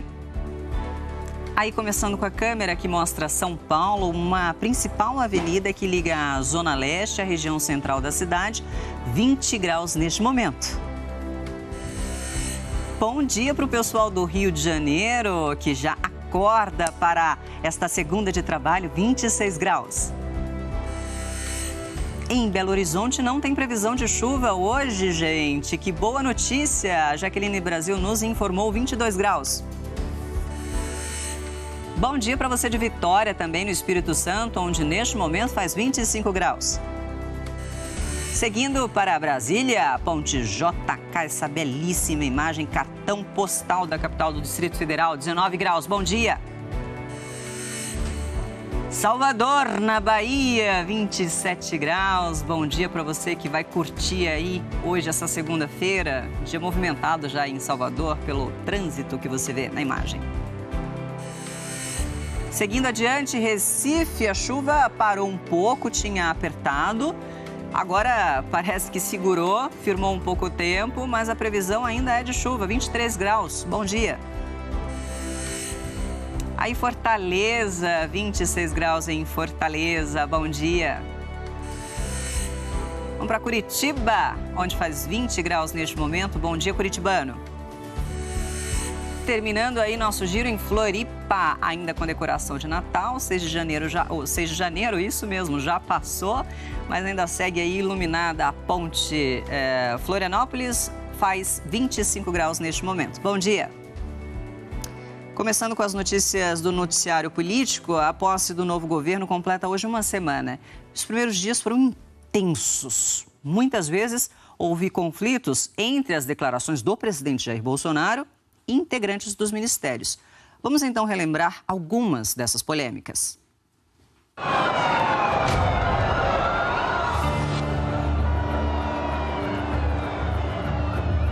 Prometo manter, defender e cumprir a Constituição. Brasil acima de tudo e Deus acima de todos.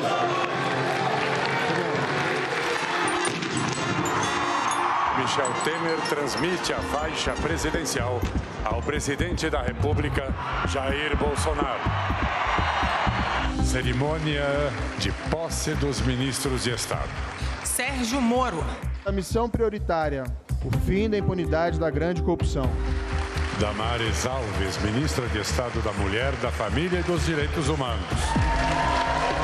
Menino veste azul e menina veste rosa! Educadores, psicólogos criticaram a posição da ministra. Foi uma metáfora. Agora, Paulo Guedes e equipe vão tocar o Superministério da Economia. O primeiro e maior de todos os gastos é com a Previdência, que é atualmente uma fábrica de desigualdades. O presidente Jair Bolsonaro disse que vai enviar ao Congresso uma reforma da Previdência propondo idade mínima. 62 anos para os homens no final de 2022. E para mulheres? 55 para 57. Não era bem assim como o presidente havia dito. O ministro-chefe da Casa Civil disse que, na verdade, nada está definido sobre a idade mínima. O Paulo Guedes anuncia hoje também a possibilidade de diminuir a alíquota do imposto de renda. O homem indicado para falar de economia não falou. Ele cancelou compromissos públicos e não se manifestou. O ministro da Casa Civil negou que haja divergências entre a equipe econômica e Bolsonaro. Não tem ruído algum. O cenário mais provável que a gente deve ver nos próximos dias é de alguma acomodação sobre quem fala o que no governo Bolsonaro. É essencial que isso aconteça e é grande a expectativa em Brasília para esta semana que está começando. O presidente Jair Bolsonaro deve analisar as propostas para a reforma da Previdência. Especialistas dizem que medidas concretas para a economia têm que ser apresentadas e logo. O presidente Jair Bolsonaro passou o fim de semana com a família na residência oficial do Torto. Hoje vai dar posse aos presidentes dos maiores bancos públicos do país: Caixa Econômica, Banco do Brasil e BNDES. Quer que eles ajudem a reforçar o caixa do governo, vendendo empresas controladas pelos bancos. O futuro presidente da Caixa diz que quer vender na Bolsa de Valores ações de pelo menos 2 subsidiárias, como a Caixa Seguridade, este ano. A Caixa vai focar nos clientes de menor renda, na parte imobiliária, que é exatamente sua grande vantagem comparativa. O presidente Jair Bolsonaro vai fazer na terça-feira a segunda reunião ministerial. E os ministros devem apresentar o resultado de uma avaliação que fizeram sobre normas burocráticas que serão revogadas para dar mais eficiência às ações do governo. A grande expectativa é em relação ao anúncio de medidas para a Previdência. A equipe econômica vai apresentar a proposta de reforma ao presidente Bolsonaro ainda nesta semana. Analistas dizem que depois dos desmentidos da última sexta-feira, o governo não pode demorar muito para apresentar medidas concretas para a economia, principalmente a reforma da Previdência, que é a questão mais importante para começar a pôr em dia as contas públicas do país. Precisa definir, tá bom? O que eu quero de reforma previdenciária? É isso aqui. Então, esse é o meu projeto. Pode ser o do Temer, pode ser outro projeto, pode ser uma coisa completamente diferente, mas precisa ter alguma coisa que é colocada para a sociedade entender, colocar as cartas na mesa e falar, esse aqui é o nosso programa econômico para os próximos 4 anos. O ex-ministro da Fazenda, Maílson da Nóbrega, disse que o governo deve aproveitar essa fase de lua de mel, quando tem forte apoio popular, para aprovar mudanças nas regras da aposentadoria e frear o crescimento da dívida pública, que já representa quase 80% de tudo que o país produz. Nesse período de lua de mel, o Congresso tende a ser mais receptivo a medidas ousadas. E o presidente pode usar a legitimidade que ele obteve nas urnas, o apoio popular, a sua popularidade, a expectativa da sociedade com o seu governo para obter a aprovação da reforma da Previdência. Mas ela não é tudo. A volta do crescimento do país pressupõe a recuperação da produtividade, que está estagnada há mais de 20 anos. E isso pressupõe uma reforma tributária profunda. Ex-presidente do Banco Central, Gustavo Franco, acha que a proposta de reforma deve ser apresentada em fevereiro, quando os novos deputados e senadores tomam posse. O modo de apresentar a reforma da Previdência vai ser decisivo para a sua aceitação, seja no Congresso, seja aos olhos da opinião pública, é uma questão de organizar e apresentar ao Congresso, de novo, com um embrulho que ajude a opinião pública a perceber que isso é para o bem do país. As questões econômicas estão aí entre os assuntos em destaque nas edições dos jornais desta segunda-feira, começando com o jornal O Globo. Já sigo para o destaque aqui: empresas querem ações para destravar a economia. Pacote inclui processos mais simples de tributação, fiscalização e licenciamento. O setor produtivo concorda com a estratégia do governo Bolsonaro de centrar esforços no Congresso para a aprovação de reformas como a da Previdência, mas quer que a equipe econômica monte um pacote de medidas para destravar a economia e elevar a competitividade. A maioria sem necessidade de aval do Legislativo. Seriam medidas de ação de efetividade mais imediata. Por exemplo, ações como a tributação simplificada para segmentos que empregam muitos trabalhadores, unificação de processos de exportação, fiscalização e licenciamento e menor presença da Petrobras na produção de gás. Essa é a principal manchete do O Globo de hoje. Destaco ainda a foto, que foi do enterro do soldado Mariotti, que reuniu autoridades e foi precedido de uma mega operação que acabou com um morto, 4 presos e a apreensão de 1 tonelada de drogas. A gente mostrou no começo desta edição do Hora 1 esse acontecimento no Rio de Janeiro. Witzel ordena a primeira operação em favelas após a morte de PM. Seguindo em frente, vamos dar uma olhada no Valor Econômico, que destaca principalmente a manchete sobre a exploração de urânio, que deve ser aberta ao setor privado. Veja bem. O governo Bolsonaro pretende abrir para empresas privadas a pesquisa e a exploração de urânio, atividades que hoje são monopólio da União.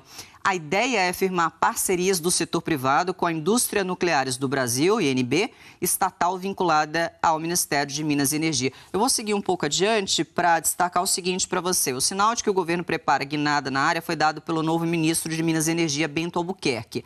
Na posse, o ministro, que é especialista no tema, disse que o Brasil não pode se entregar ao preconceito e à desinformação, desperdiçando 2 vantagens competitivas raras, que são o domínio da tecnologia e do ciclo do combustível nuclear e a existência de grandes reservas de urânio. Pois bem, destacou esta outra manchete aqui do Valor Econômico de hoje: o que faz Evo Morales buscar o Brasil? Evo Morales, o presidente da Bolívia, que esteve durante a posse do governo Jair Bolsonaro.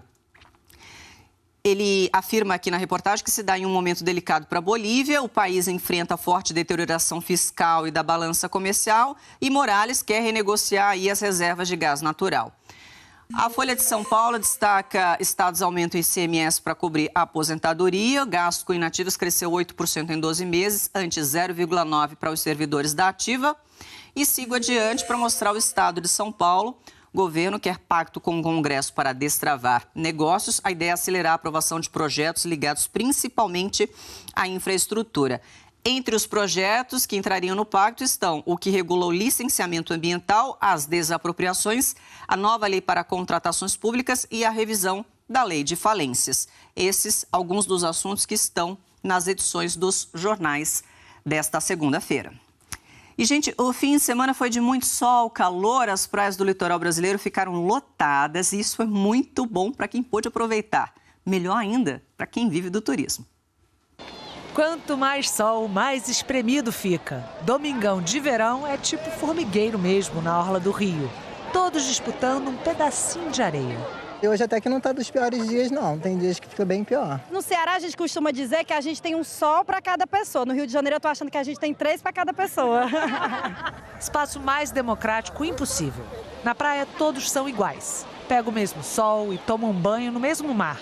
Mas cada um à sua maneira. Tem gente que lê, tem gente que joga. Nesse maçarico, haja disposição. Não tem aquele momento de relaxar, fazer nada. Nada. No cinema, a gente faz isso no cinema. Na praia não? Não, na praia não. Olha, vir pra praia mesmo lotada é fácil, né? A dureza é trabalhar debaixo desse sol escaldante. Que o diga essa legião de ambulantes, porque eles ainda carregam peso, né? Olha só. Para atrair o freguês, vale tudo. Praticamente uma refeição. É papo de meia hora comendo ali. Olha o tamanho do pote. Segura aqui o pote aqui. Olha isso aí, gente. Eles vendem bem no calor. Severino tira uns R$500 por dia. Tô animado. Para esse verão, acho que vai ganhar dinheiro? Vou ganhar muito, em nome de Jesus. Ela aí, ó. E tem que ser forte, hein? Gente, tem condição não, pesa mais do que a minha filha, gente. Em Salvador, não é só picolé, não. Chegamos agora logo depois do almoço e aí organizamos tudo direitinho, a farofinha e estamos aqui. Os baianos querem muito axé pro início do ano. Aproveitar aí, tomar um banho de mar, lavar a alma, para que 2019 seja muito bom, melhor do que 2018. Em Recife, com sol ou nublado, a praia está cheia. O importante é participar, é estar aqui contemplando desse momento especial da natureza e aproveitando que a praia, como está seca, né, tá limpa também pra caramba. A praia do Leblon também, dá até para ser chique. A moda agora é gin tônica. Vamos trazendo essa novidade, o que tá bombando mais é o que sai com hibisco. Nossa, gin tônica com hibisco na praia. Olha que luxo.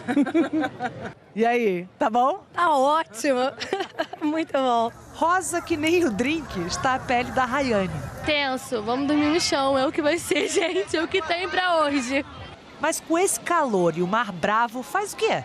Só o chuveiro salva. E a fila é longa, mas essa paulistinha tem outra saída. É essa a dica, gente. Tem que passar protetor solar, ficar na beirinha, tomar muita água, porque o calor aqui do Rio é dose. É dose. É dose. Você viu como a moça ficou lá vermelha, vermelha? Vermelha não, ficou rosa, rosa, rosa. Você tinha até medo só de pensar. Tem que passar protetor, gente. Não brinca não, tá? Já que estamos de volta com a terceira etapa da conversa. E a terceira etapa nos remete ao reloginho. 5h19. Bom dia para você que está esperando esse despertador para saber qual é o seu horário. A gente está um pouquinho adiantado hoje, né? Um pouquinho. Geralmente 5h30, agora são 5h20. Então, tranquilo, dá até para você prestar um pouquinho mais de atenção na nossa previsão. Falando do calorão do Rio, se prepare, porque hoje mais um dia de muito calor. 40 graus a máxima e não vai chover. Isso serve também para você que está aqui em São Paulo, litoral norte, litoral sul, até aqui na região metropolitana, nada de chuva não, viu? Tem solzão. Tem solzão. Falando em chuva, a chuva hoje ela vai estar mais concentrada, que é risco de temporal, para você que está no sul. Atenção, você que está no centro-sul do Rio Grande do Sul. Grandes acumulados, 60 milímetros ou até mais, para você que está nessas cidades aqui, ó, que ficam na região da Campanha, fronteira oeste. A chuva hoje, ela vai avançar ao longo agora da manhã já até aqui o centro-sul. Porto Alegre para cima, por exemplo, você que está até ali na região serrana do Rio Grande do Sul, a chuva vem à tarde. Tudo por causa dessa frente fria. A frente fria que traz o quê? Traz um ar frio pesado, conforme ela vai chegando, vai empurrando o ar quente e úmido, que é mais levinho, ele sobe, condensa, forma aquela nuvenzona de chuva e aquela que em muitos casos vem com o pacote completo. Raios, granizo, e é por isso que vem aquela chuvarada toda, tá?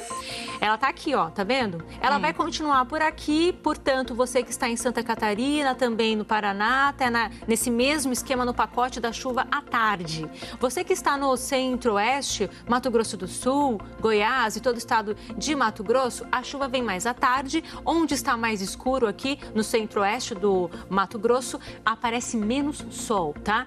Serve para você também que está no norte. Então, ó, Acre, Amazonas, Rondônia, Roraima, o sol aparece bastante, vem aquela chuva à tarde por causa da umidade. Agora, tanto no Pará quanto no Amapá, o sol aparece menos. Tem a questão da umidade, do calor? Tem. Só que também tem a influência da nossa escadinha aqui, a ZCIT, que é a zona de convergência intertropical. Ela aumenta as áreas de instabilidade, também para quem está no Maranhão, Piauí, toda a faixa aqui, olha, interior também do Ceará, até a chegada ali à Bahia. Eu vou até aqui mostrar onde é que pode chover um pouquinho lá em cima, em Juazeiro. Vamos dar um oi para você que está em Juazeiro, que é bem ali no norte da Bahia, já na divisa com Pernambuco, tá vendo aí? Parece que choveu um pouco, pois é, né? Essa chuvinha, ela pode cair agora, resquício do dia de ontem, o sol aparece e a tarde vem. É uma chuva só para refrescar, até porque a máxima hoje para você que está em Juazeiro, 34 graus. Uau. Pensa nesse calorão todo. Voltando aqui para o Sudeste, então, como eu falei, BH está na Rota do Sol, assim como boa parte de Minas Gerais. Você que está no Espírito Santo também. Rio de Janeiro e aqui São Paulo. Vamos dar um oi para você que está aqui em São Paulo, região metropolitana. Até porque ontem aqui em São Paulo choveu bastante. Sim, não é? Fechou o tempo geral. Fechou o tempo, principalmente na Zona Norte, onde teve ponto de alagamento. Aí hoje você que está acordando, está pensando assim, será que hoje vai ser mais um dia como o de ontem? Calor e umidade, aquela chuvarada à tarde? Não. A gente está mostrando aí a Zona Leste da cidade. Eu digo o seguinte para vocês, que hoje você nem precisa levar o seu guarda-chuva, porque a máxima é de 32 graus aqui para São Paulo. Pensa no calorão. Aí a gente continua aqui para mostrar então as máximas previstas para hoje, mas antes mostrando 3 capitais do Sudeste onde só vai dar sol. Rio de Janeiro, Vitória e Belo Horizonte. Tá vendo? Olha, temperaturas altíssimas. E aí continuam altas. Porto Alegre com máxima de 36, 31 para você que está em Floripa, 32 em Campo Grande, 30 em Cuiabá, 33 em Palmas, 32 em Salvador, também em Teresina, 33 em Manaus e também em Boa Vista. Eu já ia apertar mais um botãozinho aqui. Só na próxima. Daqui a pouco eu falo mais para você. Já que, então, combinado. Já você volta. Tá bom. O 6 de janeiro, Dia de Reis, foi celebrado aqui no Brasil e no mundo. Em alguns países, a tradição é abrir os presentes de Natal somente nessa data. O Vitor garante que foi um bom menino o ano todo. Lá na Espanha, onde ele vive, são os Reis Magos que distribuem presentes para as crianças. Todo ano é assim. Tem sempre uma grande festa para receber os Reis Magos. Belchior, Baltazar e Gaspar. Belchior, um minutinho, uma mensagem para o Brasil. Queridos irmãos brasileiros, estamos aqui na Espanha e mandamos com todo o coração um grande abraço dos Reis Magos. São eles os mesmos que há muitos anos ficaram sabendo do nascimento do menino Jesus, cruzaram o deserto em camelos e chegaram dia 6 de janeiro em Belém para presenteá-lo com ouro, incenso e mirra. O Elias e o Marco moram em Madrid e também seguiram o mesmo ritual para ganhar os seus presentes de Natal. Aproveitaram e também separaram um agrado para os Reis Magos. A gente tem que deixar alguma coisa para os Reis Magos comerem e beberem, já que também vamos ganhar presente deles. E foram ver a grande festa em comemoração à chegada dos Reis Magos à cidade, que é um dos maiores eventos da capital espanhola. Essa tradição é uma tradição mediterrânea. Na Itália, na Espanha e em Portugal, a troca de presentes se dá no Dia de Reis, que é o dia 6 de janeiro. Por aqui no Brasil, a troca de presentes é no dia do nascimento de Jesus. Mas também tem festa para os Reis Magos em todas as partes do país. Uma tradição que já vem desde o início da colonização e que não se perde e que vai sendo passada de geração em geração. Como acontece na família da dona Josefa, que mora em Diadema, perto de São Paulo. Vim de herança do meu sogro. Do meu sogro, dos pais dele, passou para o meu sogro. Do meu sogro passou para o meu marido. Faltava, acho que 3 meses para ele falecer. Aí ele falou comigo, falou, olha, Vera, toma conta da minha folha de reis. E assim foi feito. A gente vai de casa em casa fazendo essa cantoria. Por ano, aproximadamente, a gente passa em 120, 130 casas.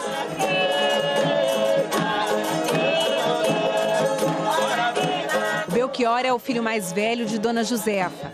Isso mesmo, ele foi batizado com o mesmo nome de um dos Reis Magos. Depois viria o Gaspar, mas no caso do Gaspar, não veio um homem, então veio uma moça, veio uma menina, Gasparina. E depois, o mais novo de todos é o Baltazar, que foi para consagrar os 3 Reis Magos. São 11 dias de festa. A Folia de Reis, ela retrata em cantoria o nascimento de Jesus. Ela começa no dia 24 à meia-noite e vai até o dia 6 de janeiro, cantando em verso e prosas, anunciando o nascimento de Jesus e a visitação dos magos. É uma manifestação que ocorre em diversas partes do país, em quase todos os estados brasileiros. A folia de reis, ou reisado, ou o terno de reis, eles têm a música e aí cada local tem o seu tipo de instrumento. A população sai às ruas, tem as comidas, tem as danças, tem as indumentárias, tem a música com os instrumentos e as letras. Então cada lugar guarda as suas características justamente por conta dessa diversidade cultural, que é um dos grandes tesouros desse país.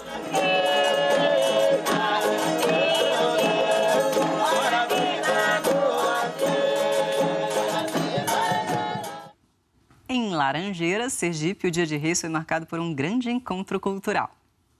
Cada grupo fica concentrado em uma casa da região, esperando o momento do encontro. E não demora muito para que a chegança do Almirante Tamandaré e o Cacumbi do Mestre Deca apontem o centro de Laranjeiras para buscar as taieiras.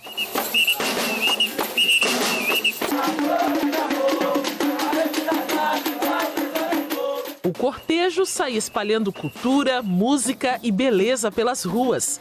Muita gente, ao ouvir o som dos pandeiros, aparece nas varandas, sai das casas, tudo para ver de camarote, uma das manifestações folclóricas mais importantes do Brasil. Enquanto não passa, eu não aguento fazer nada dentro de casa, não sabe? Porque é a tradição da cidade. Para mim é muito importante a história de Laranjeiras, que eu nasci e me criei a criança pelas de rua. Desde quando começou, eu tenho 15 anos aqui e eu estou dizendo que esse grupo é um dos mais velhos aqui do estado, já tem mais de 100 anos esse grupo. Bonito de ver. Bonito de ver, todos eles, é um dos mais bonitos de Laranjeiras. A primeira parada é no chamado Largo da Quaresma, que atrai muitos pesquisadores das manifestações folclóricas. Essa reverência ao rio sempre acontece antes da missa, antes da coroação da Rainha das Taieiras. E todos os anos, principalmente no Dia de Reis, é muito importante estar aqui acompanhando isso. E claro, cada dia aprendo mais. Isso aqui é para mim uma grande aula da cultura popular. Laranjeiras é isso, né? Laranjeiras diz a história pra gente. Quem quer saber da história de Sergipe, quem quer saber da história da cultura sergipana, vem a Laranjeiras. Depois de uma caminhada de uns 20 a 30 minutos, o cortejo agora se prepara para participar de uma missa aqui na igreja de Nossa Senhora do Rosário e São Benedito. É aqui que também acontece a tradicional coroação da Rainha das Taieiras. A diversidade e o sincretismo religioso são marcas do encontro cultural. A missa na igreja do século XIX, tombada como patrimônio histórico, acolhe os brincantes. Depois da missa, chega o momento da coroação.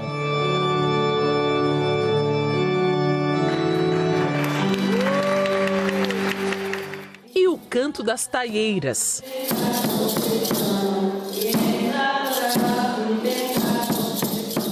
Uma demonstração de cultura, religiosidade e fé.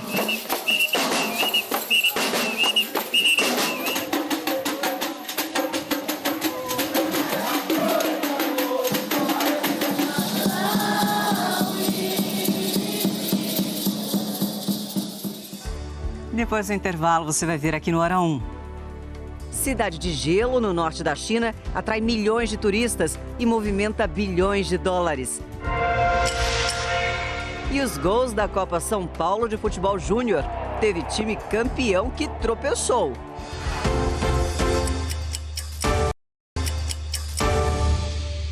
Bom dia para você que está chegando agora ou se preparando para sair de casa, 5 horas e 33 minutos pela hora de Brasília. Há 53 dias, o desabamento de um viaduto na Marginal Pinheiros, em São Paulo, vem contribuindo para piorar o já caótico trânsito da capital paulista. O Hora 1 mostrou várias vezes esse caso e os reflexos dele. Nos últimos dias, com as folgas de Natal, fim de ano, a circulação de carros caiu. Só que a partir de hoje, com as pessoas voltando ao trabalho, à vida normal, a tendência é que o tráfego aumente. O repórter Felipe Gonçalves está na Marginal Pinheiros e traz as informações ao vivo para nós aqui do Hora 1. Bom dia, Felipe. Obrigada pela sua participação. Qual a situação aí neste momento?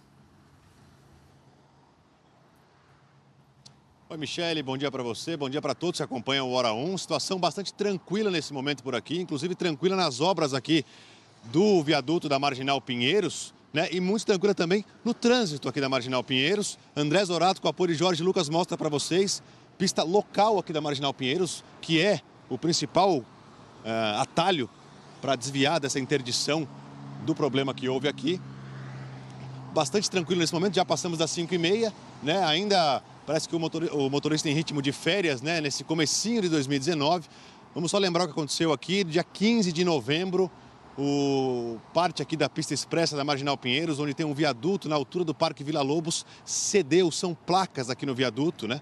Várias placas que se unem, elas se desprenderam, cedeu pelo menos 2 metros de altura. Ainda bem que isso aconteceu de madrugada, na madrugada do dia 15. 5 carros se acidentaram e 3 motoristas, pelo menos, tiveram ferimentos apenas leves. Desde então, as obras começaram com bastante rapidez aqui, 24 horas por dia. Nós acompanhamos várias madrugadas, né? Eles primeiro tentaram reerguer a estrutura, conseguiram voltar lá no nível e depois, novamente, agora manter essa estrutura bastante fixa. Os trabalhos continuam, a expectativa é de que pelo menos 6 meses para poder voltar ao normal dessa interdição, né? Lembrando que nem completamos 2 meses ainda. Fato é que o motorista vai precisar de muita paciência para passar por aqui. Quem já conhece São Paulo já tem, quem não conhece ainda e vem para cá, muita paciência para o trânsito, que nesse momento, por enquanto, nesse começo de 2019, ainda bastante tranquilo. Lembrando que o rodízio municipal de veículos volta na próxima segunda-feira, dia 14 de janeiro. Michele. Obrigada pelas informações, Felipe Gonçalves. A gente sabe que daqui a pouco o trânsito aperta para valer aí nessa região. Esperamos que não complique muito a vida para o motorista. Obrigada pelas informações e pelas imagens. 2 pessoas foram atingidas por balas perdidas na zona oeste de São Paulo. Os tiros foram disparados num confronto entre a polícia e bandidos que tentaram roubar uma empresa de aluguel de cofres. O tiroteio foi durante uma perseguição policial, numa região bastante movimentada da cidade de São Paulo, perto de 2 shoppings. Segundo a polícia, o grupo de bandidos começou a atirar contra as viaturas que revidaram. 2 pessoas que passavam pela rua foram atingidas e encaminhadas para a Santa Casa. Um homem de 57 anos levou um tiro no abdômen e outro no antebraço e precisou passar por cirurgia. Já a mulher, de 19 anos, foi atendida e liberada em seguida. Os criminosos estavam sendo seguidos pela polícia já há alguns quilômetros. Tudo começou quando, no fim da tarde desse domingo, bandidos tentaram roubar uma empresa de aluguel de cofres que fica aqui nesse prédio, na zona sul da capital. Pelo sistema de monitoramento por câmeras, a empresa percebeu a invasão e chamou a polícia. Foi quando começou a perseguição. Imagens das câmeras de segurança mostram os bandidos dentro do prédio. Eram pelo menos 8. Um dos criminosos foi preso. Ele disse à polícia que o roubo estava sendo planejado já há algum tempo. A quadrilha chegou a alugar uma sala no andar de cima da empresa e tentou fazer um buraco no chão para ter acesso ao cofre. Mas o plano não deu certo. A polícia também apreendeu fuzis e munição. O estabelecimento alvo dos bandidos trabalha com o serviço de cofres particulares, onde os clientes deixam guardados dinheiro e objetos de valor. Em nota, a empresa informou que tem um sofisticado sistema de segurança e que os bandidos não conseguiram levar nada. Bandidos mataram um homem durante um assalto em um ponto de ônibus em Canoas, na região metropolitana de Porto Alegre. Eles queriam o celular da vítima. O repórter Estevão Pires tem ao vivo as informações. Vamos então falar com ele. Bom dia, Estevão. Nos atualize, por favor. Oi, Michele. Bom dia para você, para todo mundo que nos acompanha. E o pior, viu? Esse crime aconteceu em frente à esposa da vítima e a um filho dela de apenas 8 anos. Segundo a polícia, ontem à tarde, o açougueiro Eliseu Trajano, de 38 anos, foi passear em um shopping aqui de Canoas, município vizinho a Porto Alegre, na região metropolitana da capital gaúcha. Bom, ele decidiu pegar um ônibus em uma parada que fica a 2 quilômetros desse shopping. E foi lá, junto com a esposa e a criança, onde ele foi rendido por 2 homens armados e um adolescente de 16 anos.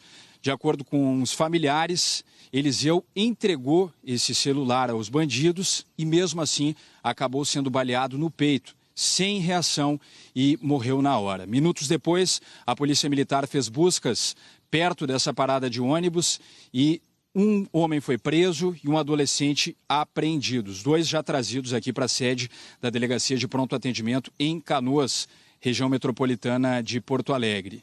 A família informou que o açougueiro, além de ter deixado a esposa e um enteado de apenas 8 anos, também deixou uma filha de 15 anos. Tudo isso, Michele, para roubar um celular que acabou nem sendo roubado no fim das contas. Os bandidos fugiram sem levar nada. E um terceiro criminoso ainda é procurado aqui em Canoas. Volto com vocês. Muito obrigada pelas informações. Estevão Pires nos atualizando sobre este caso. Infelizmente, nossos sentimentos à família. Obrigada, Estevão. Começam hoje as matrículas para o ano letivo de 2019 em algumas escolas e creches estaduais. Em Várzea Grande e em Cáceres, no Mato Grosso, tem pai e mãe, gente, acampado na porta das unidades de ensino, isso desde a semana passada. O churrasco improvisado na calçada é o jantar dos pais que estão acampados em frente a uma creche em Cáceres, no interior de Mato Grosso. As matrículas começam hoje, mas alguns chegaram aqui no dia 1º. Entre os critérios para conseguir fazer a matrícula estão a proximidade entre a casa e a escola, se a mãe trabalha fora e se o aluno já estuda na unidade. A prefeitura alega que precisa fazer a seleção porque o município não tem vaga para todos. Nesta creche, são 58 disponíveis e tem 80 pais na fila. A gente está aqui não é porque a gente quer, é por nossos filhos. Os nossos filhos têm o direito de uma educação de qualidade. Na cidade de Várzea Grande, situação parecida. Mães, tios, avós praticamente se mudaram para esta creche. A direção autorizou que eles entrassem e se acomodassem. Prateleira de mochila virou armário para guardar cobertor. E aqui para dentro, sala de aula virou dormitório, desde o dia 2 de janeiro. Mais de 50 pessoas passaram o fim de semana aqui. De 2 em 2 horas, tem chamada para conferir quem continua na fila. Vanessa, aqui. Os pais se organizaram com base nas vagas disponíveis. Para algumas turmas, não tem mais. De 2 anos mesmo já está encerrada integral e de 3 anos também integral. Já tem reservas de pessoas aguardando desde quarta-feira. As mães dão prioridade para integral, porque trabalham o dia inteiro, então não tem com quem deixar, né? Segundo o município, em Várzea Grande, o problema não é falta de vagas. Para este ano, deve ter 1.054 a mais do que no ano passado. Mas para os pais, na prática, elas são mal distribuídas. Essa unidade atende pelo menos 4 bairros. Eliandra saiu do emprego no ano passado porque a filha não tinha onde ficar. Agora está tentando de novo. No meu bairro não tem, está construindo, só que a gente não tem nem previsão de quando que essa creche vai estar pronta. Ele precisava ter um cuidado a mais, um respeito a mais com as pessoas, porque se pegasse e distribuísse senha e tivesse vaga suficiente para todo mundo, ninguém precisaria estar aqui. Veja, a Secretaria de Educação de Várzea Grande afirmou que garante vagas para todos os estudantes, mas que apesar do desejo dos pais, nem sempre é possível atender todas as crianças na unidade mais próxima de casa. A Prefeitura de Cáceres explicou que deve abrir 4 novas creches ainda neste ano. Mesmo assim, não deve conseguir atender toda a demanda. A intenção, segundo eles, é resolver o déficit de vagas só em 2020. A gente volta a falar das notícias internacionais. Um arcebispo francês começa a ser julgado hoje em Lyon por acobertar casos de abuso sexual. Philippe Barbarin é acusado de esconder casos de abuso na década de 1980 e início de 1990, cometidos por um padre contra cerca de 70 jovens escoteiros. O escândalo veio a público em 2015. O julgamento deve acabar só na quarta-feira. Se condenado, Barbarin pode pegar até 3 anos de prisão e ter que pagar multas que podem chegar a $50 mil, cerca de R$200 mil. Outros 5 integrantes da igreja também vão ser julgados nesse caso.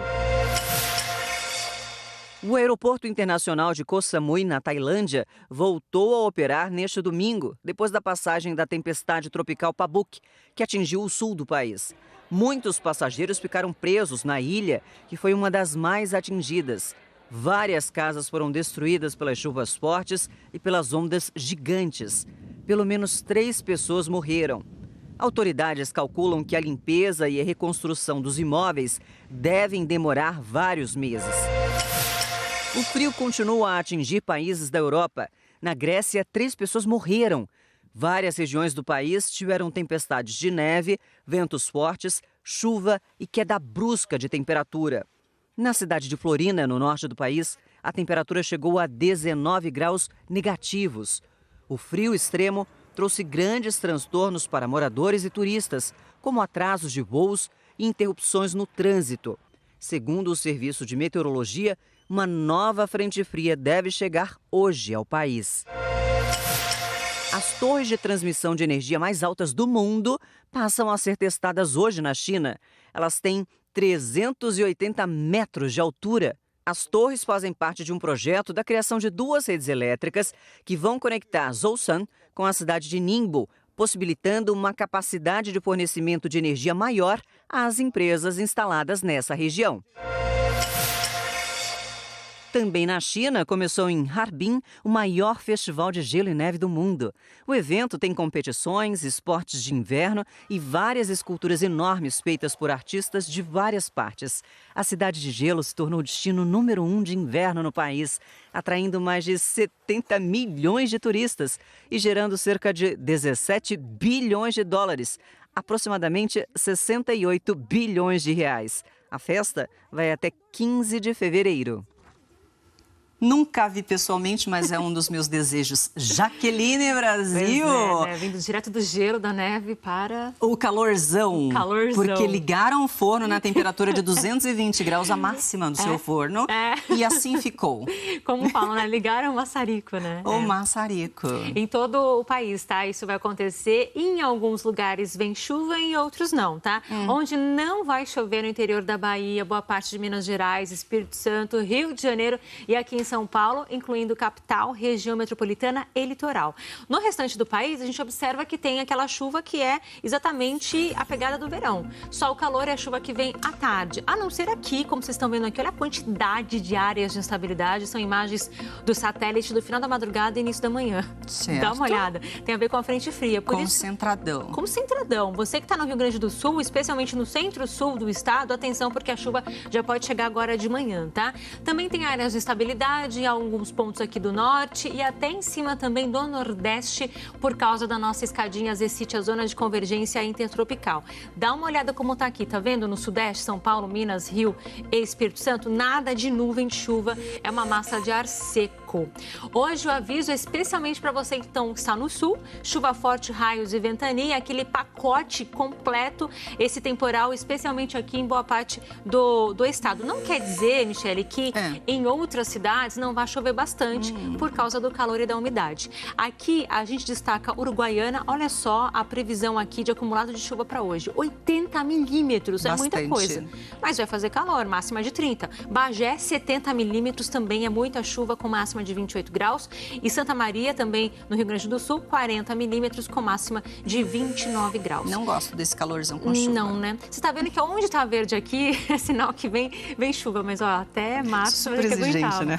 Não quero nada. Ela dizia assim, qual é a temperatura ideal para você? Ela falou assim, temperatura de ar-condicionado, 20 graus com solzinho. Falei, nada mais? Nada mais. Suquinho de laranja, cappuccino.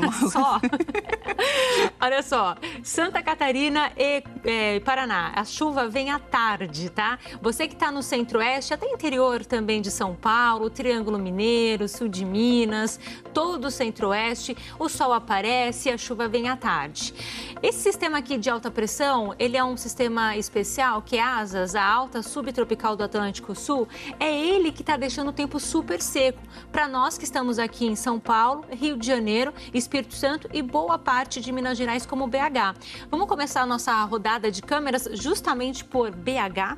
BH, que a gente vai olhar agora, olha só que céu lindo. Nossa. Aqui um azul diferente. Tem até uma estrela dando pinca aqui em cima, ó. Nossa, você tá bem de visão. Olha só, uma estrelinha. Bom só foi um ângulo que me favoreceu, não é assim normalmente. Bom para fazer um pedido, tá? Faça um pedido agora, daqui a pouco o sol vai aparecer, máxima de 31 graus. Okay. Pulando para uma outra câmera nossa ao vivo, Vitória. Será que Vitória está mais bonita agora? Vamos dar uma olhadinha? Vitória, olha. Bem mais bonita. E são várias nuvens de enfeite, porque não vai chover hoje, só já querendo dar as caras, máxima de 33 graus. Gostoso. Muito calor, pra né? Ficar na praia. Pra ficar na praia, né? Só, né?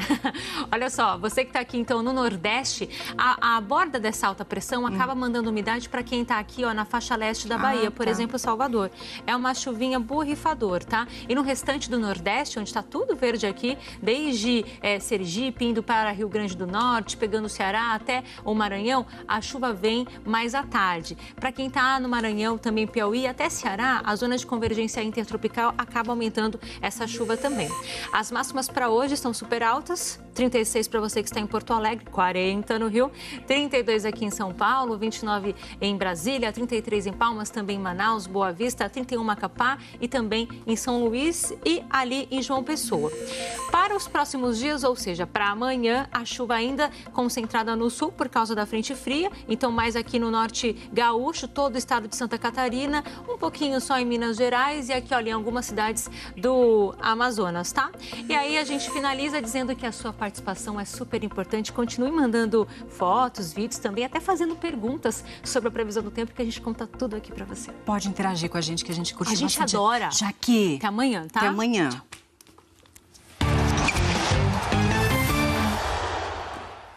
Agora a gente passa a bola para ele, Thiago Oliveira, que vai contar tudo sobre a centena de jogos da Copinha. Nossa querida Copinha. Bom dia, turma. 5h50, faltando 10 minutinhos para 6 horas da manhã, você começar a semana muito bem informado com as Copinhas, né? Com a Copinha.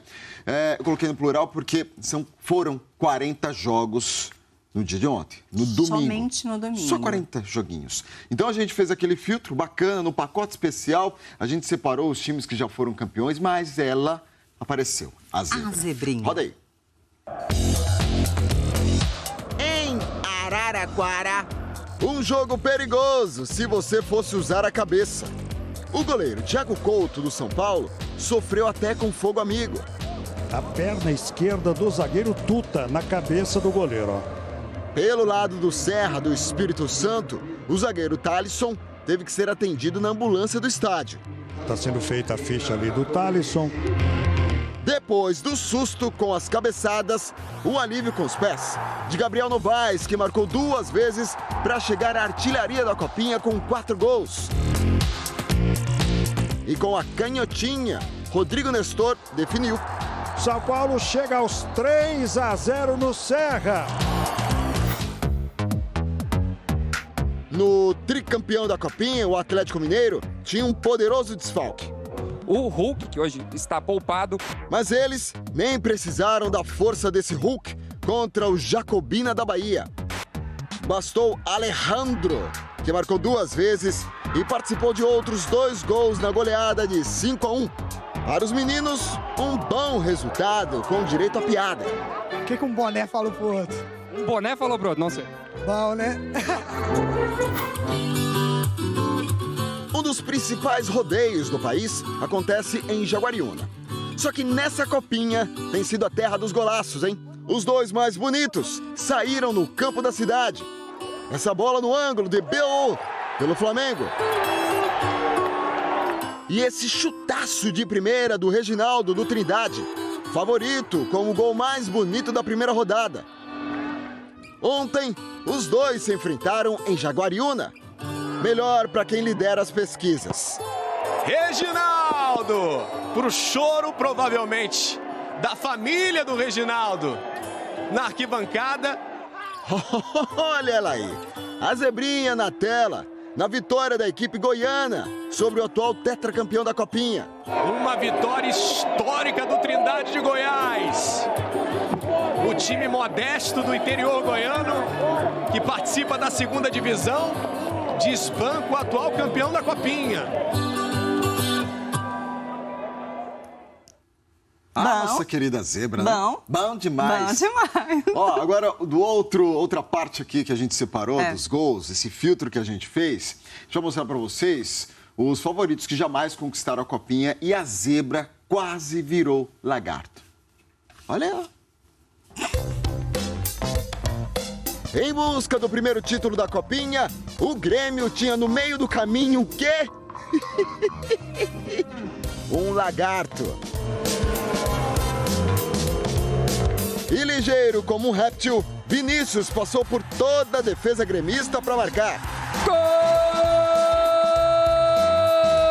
do Lagarto! O Grêmio até chegou a buscar o empate com Jonathan Robert. Mas Vinícius queria que o Lagarto fosse a Zebra, viu? O Lagarto 2, 1 para o Grêmio.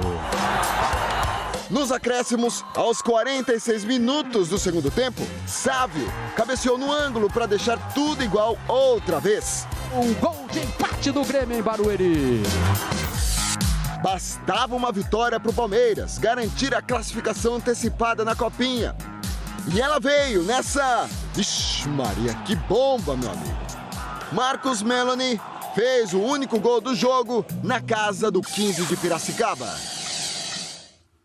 Aí você fala assim, a equipe chega... O jornal entra às 4, né? E todo mundo fala assim, o pessoal chega às 3h30 da madruga? Não é assim que o pessoal fala? O pessoal pergunta, é verdade. Não. Você chega tipo 3h30. A gente chega bem cedo. Prepara que o Hora 1, pelo menos a parte do esporte, vocês também, jornalismo Sim. e tudo mais. Mas a gente tem uma equipe, principalmente por causa da Copinha. São 128 times distribuídos em 32 grupos. Aí a gente vê golaços, outros nem tantos. Tem gente fazendo uma comemoração diferente, se emocionando, como a gente já mostrou aqui no Hora 1. Mas alguns estão, assim, fazendo questão de entrarem na escolinha do futebol do Hora 1. Aquele que não está muito bem das pernas, não. Por isso que a gente tem uma equipe muito especial. Nos tempos do futebol moderno, você sabe como é que é, né? Os clubes têm um departamento de centro de inteligência do futebol, o Cifut, para observar os principais lances dos jogadores no campo. Eu já pedi aqui para o Cifut trazer todas as imagens, tudo que for possível, para que a gente tenha um entendimento quanto antes de qual que é a melhor forma de todos esses jogadores jogarem, para a gente aí sim começar a pensar na forma de jogar. Nós, do Hora 1, também temos nossa equipe de olho em tudo que rola na Copinha. Pra gente destacar os golaços e também as lambanças que acontecem nesse ano no principal e mais tradicional campeonato da categoria de base do futebol brasileiro. Nesse final de semana aconteceram algumas jogadas que, digamos, bem, estão na escolinha de futebol do Hora 1. E quais são esses alunos? Aqui na nossa tela do Hora 1, para vocês acompanharem a escolinha de futebol do Hora 1. Belíssimo drible do Guilherme, e aí que o Luiz Henrique fez. O quê? Luiz Henrique, meu amigo do Botafogo. Ele não gostou nada e bumba, assim. Não dá, né? Esse aí vai pra recuperação, vai pra escolinha, perdeu a cabeça, tudo mais. O Léo Chu, do Grêmio, perdeu um gol depois de driblar o goleiro. Até tudo bem, mas a gente, assim, com a equipe, falou assim, ele poderia ter deixado a ansiedade de lado e com muita cautela ter feito o gol. Só que não. O outro lance que a gente separou também foi o goleirão Atlântico. Não, dó. Ele perdeu o tempo da bola, ele escorregou, você vê, ó. Mas foi o gramado, gente. Foi, boa. Verdade. O Atlântico perdeu para o São Carlos por 2-1. Chiclete do Batatais, ele fez esse gol contra. Mas foi um gol contra. Mas faz parte ali da cláusula número 213 da escolinha de futebol do Hora 1, que entra também como aluno. Agora, para encerrar, uma mariposa. É sorte, Titi, só que não. Primeiro que deu cãibra ali no juizão, né, no assistente. Número 2, não adiantou. E aí depois, uma bandeirinha, ela foi atropelada por um jogador da Inter de Limeira, no empate levou uma rasteira. O Juventus, na Rua Javari, aqui em São Paulo, na Moca. Aí, ó.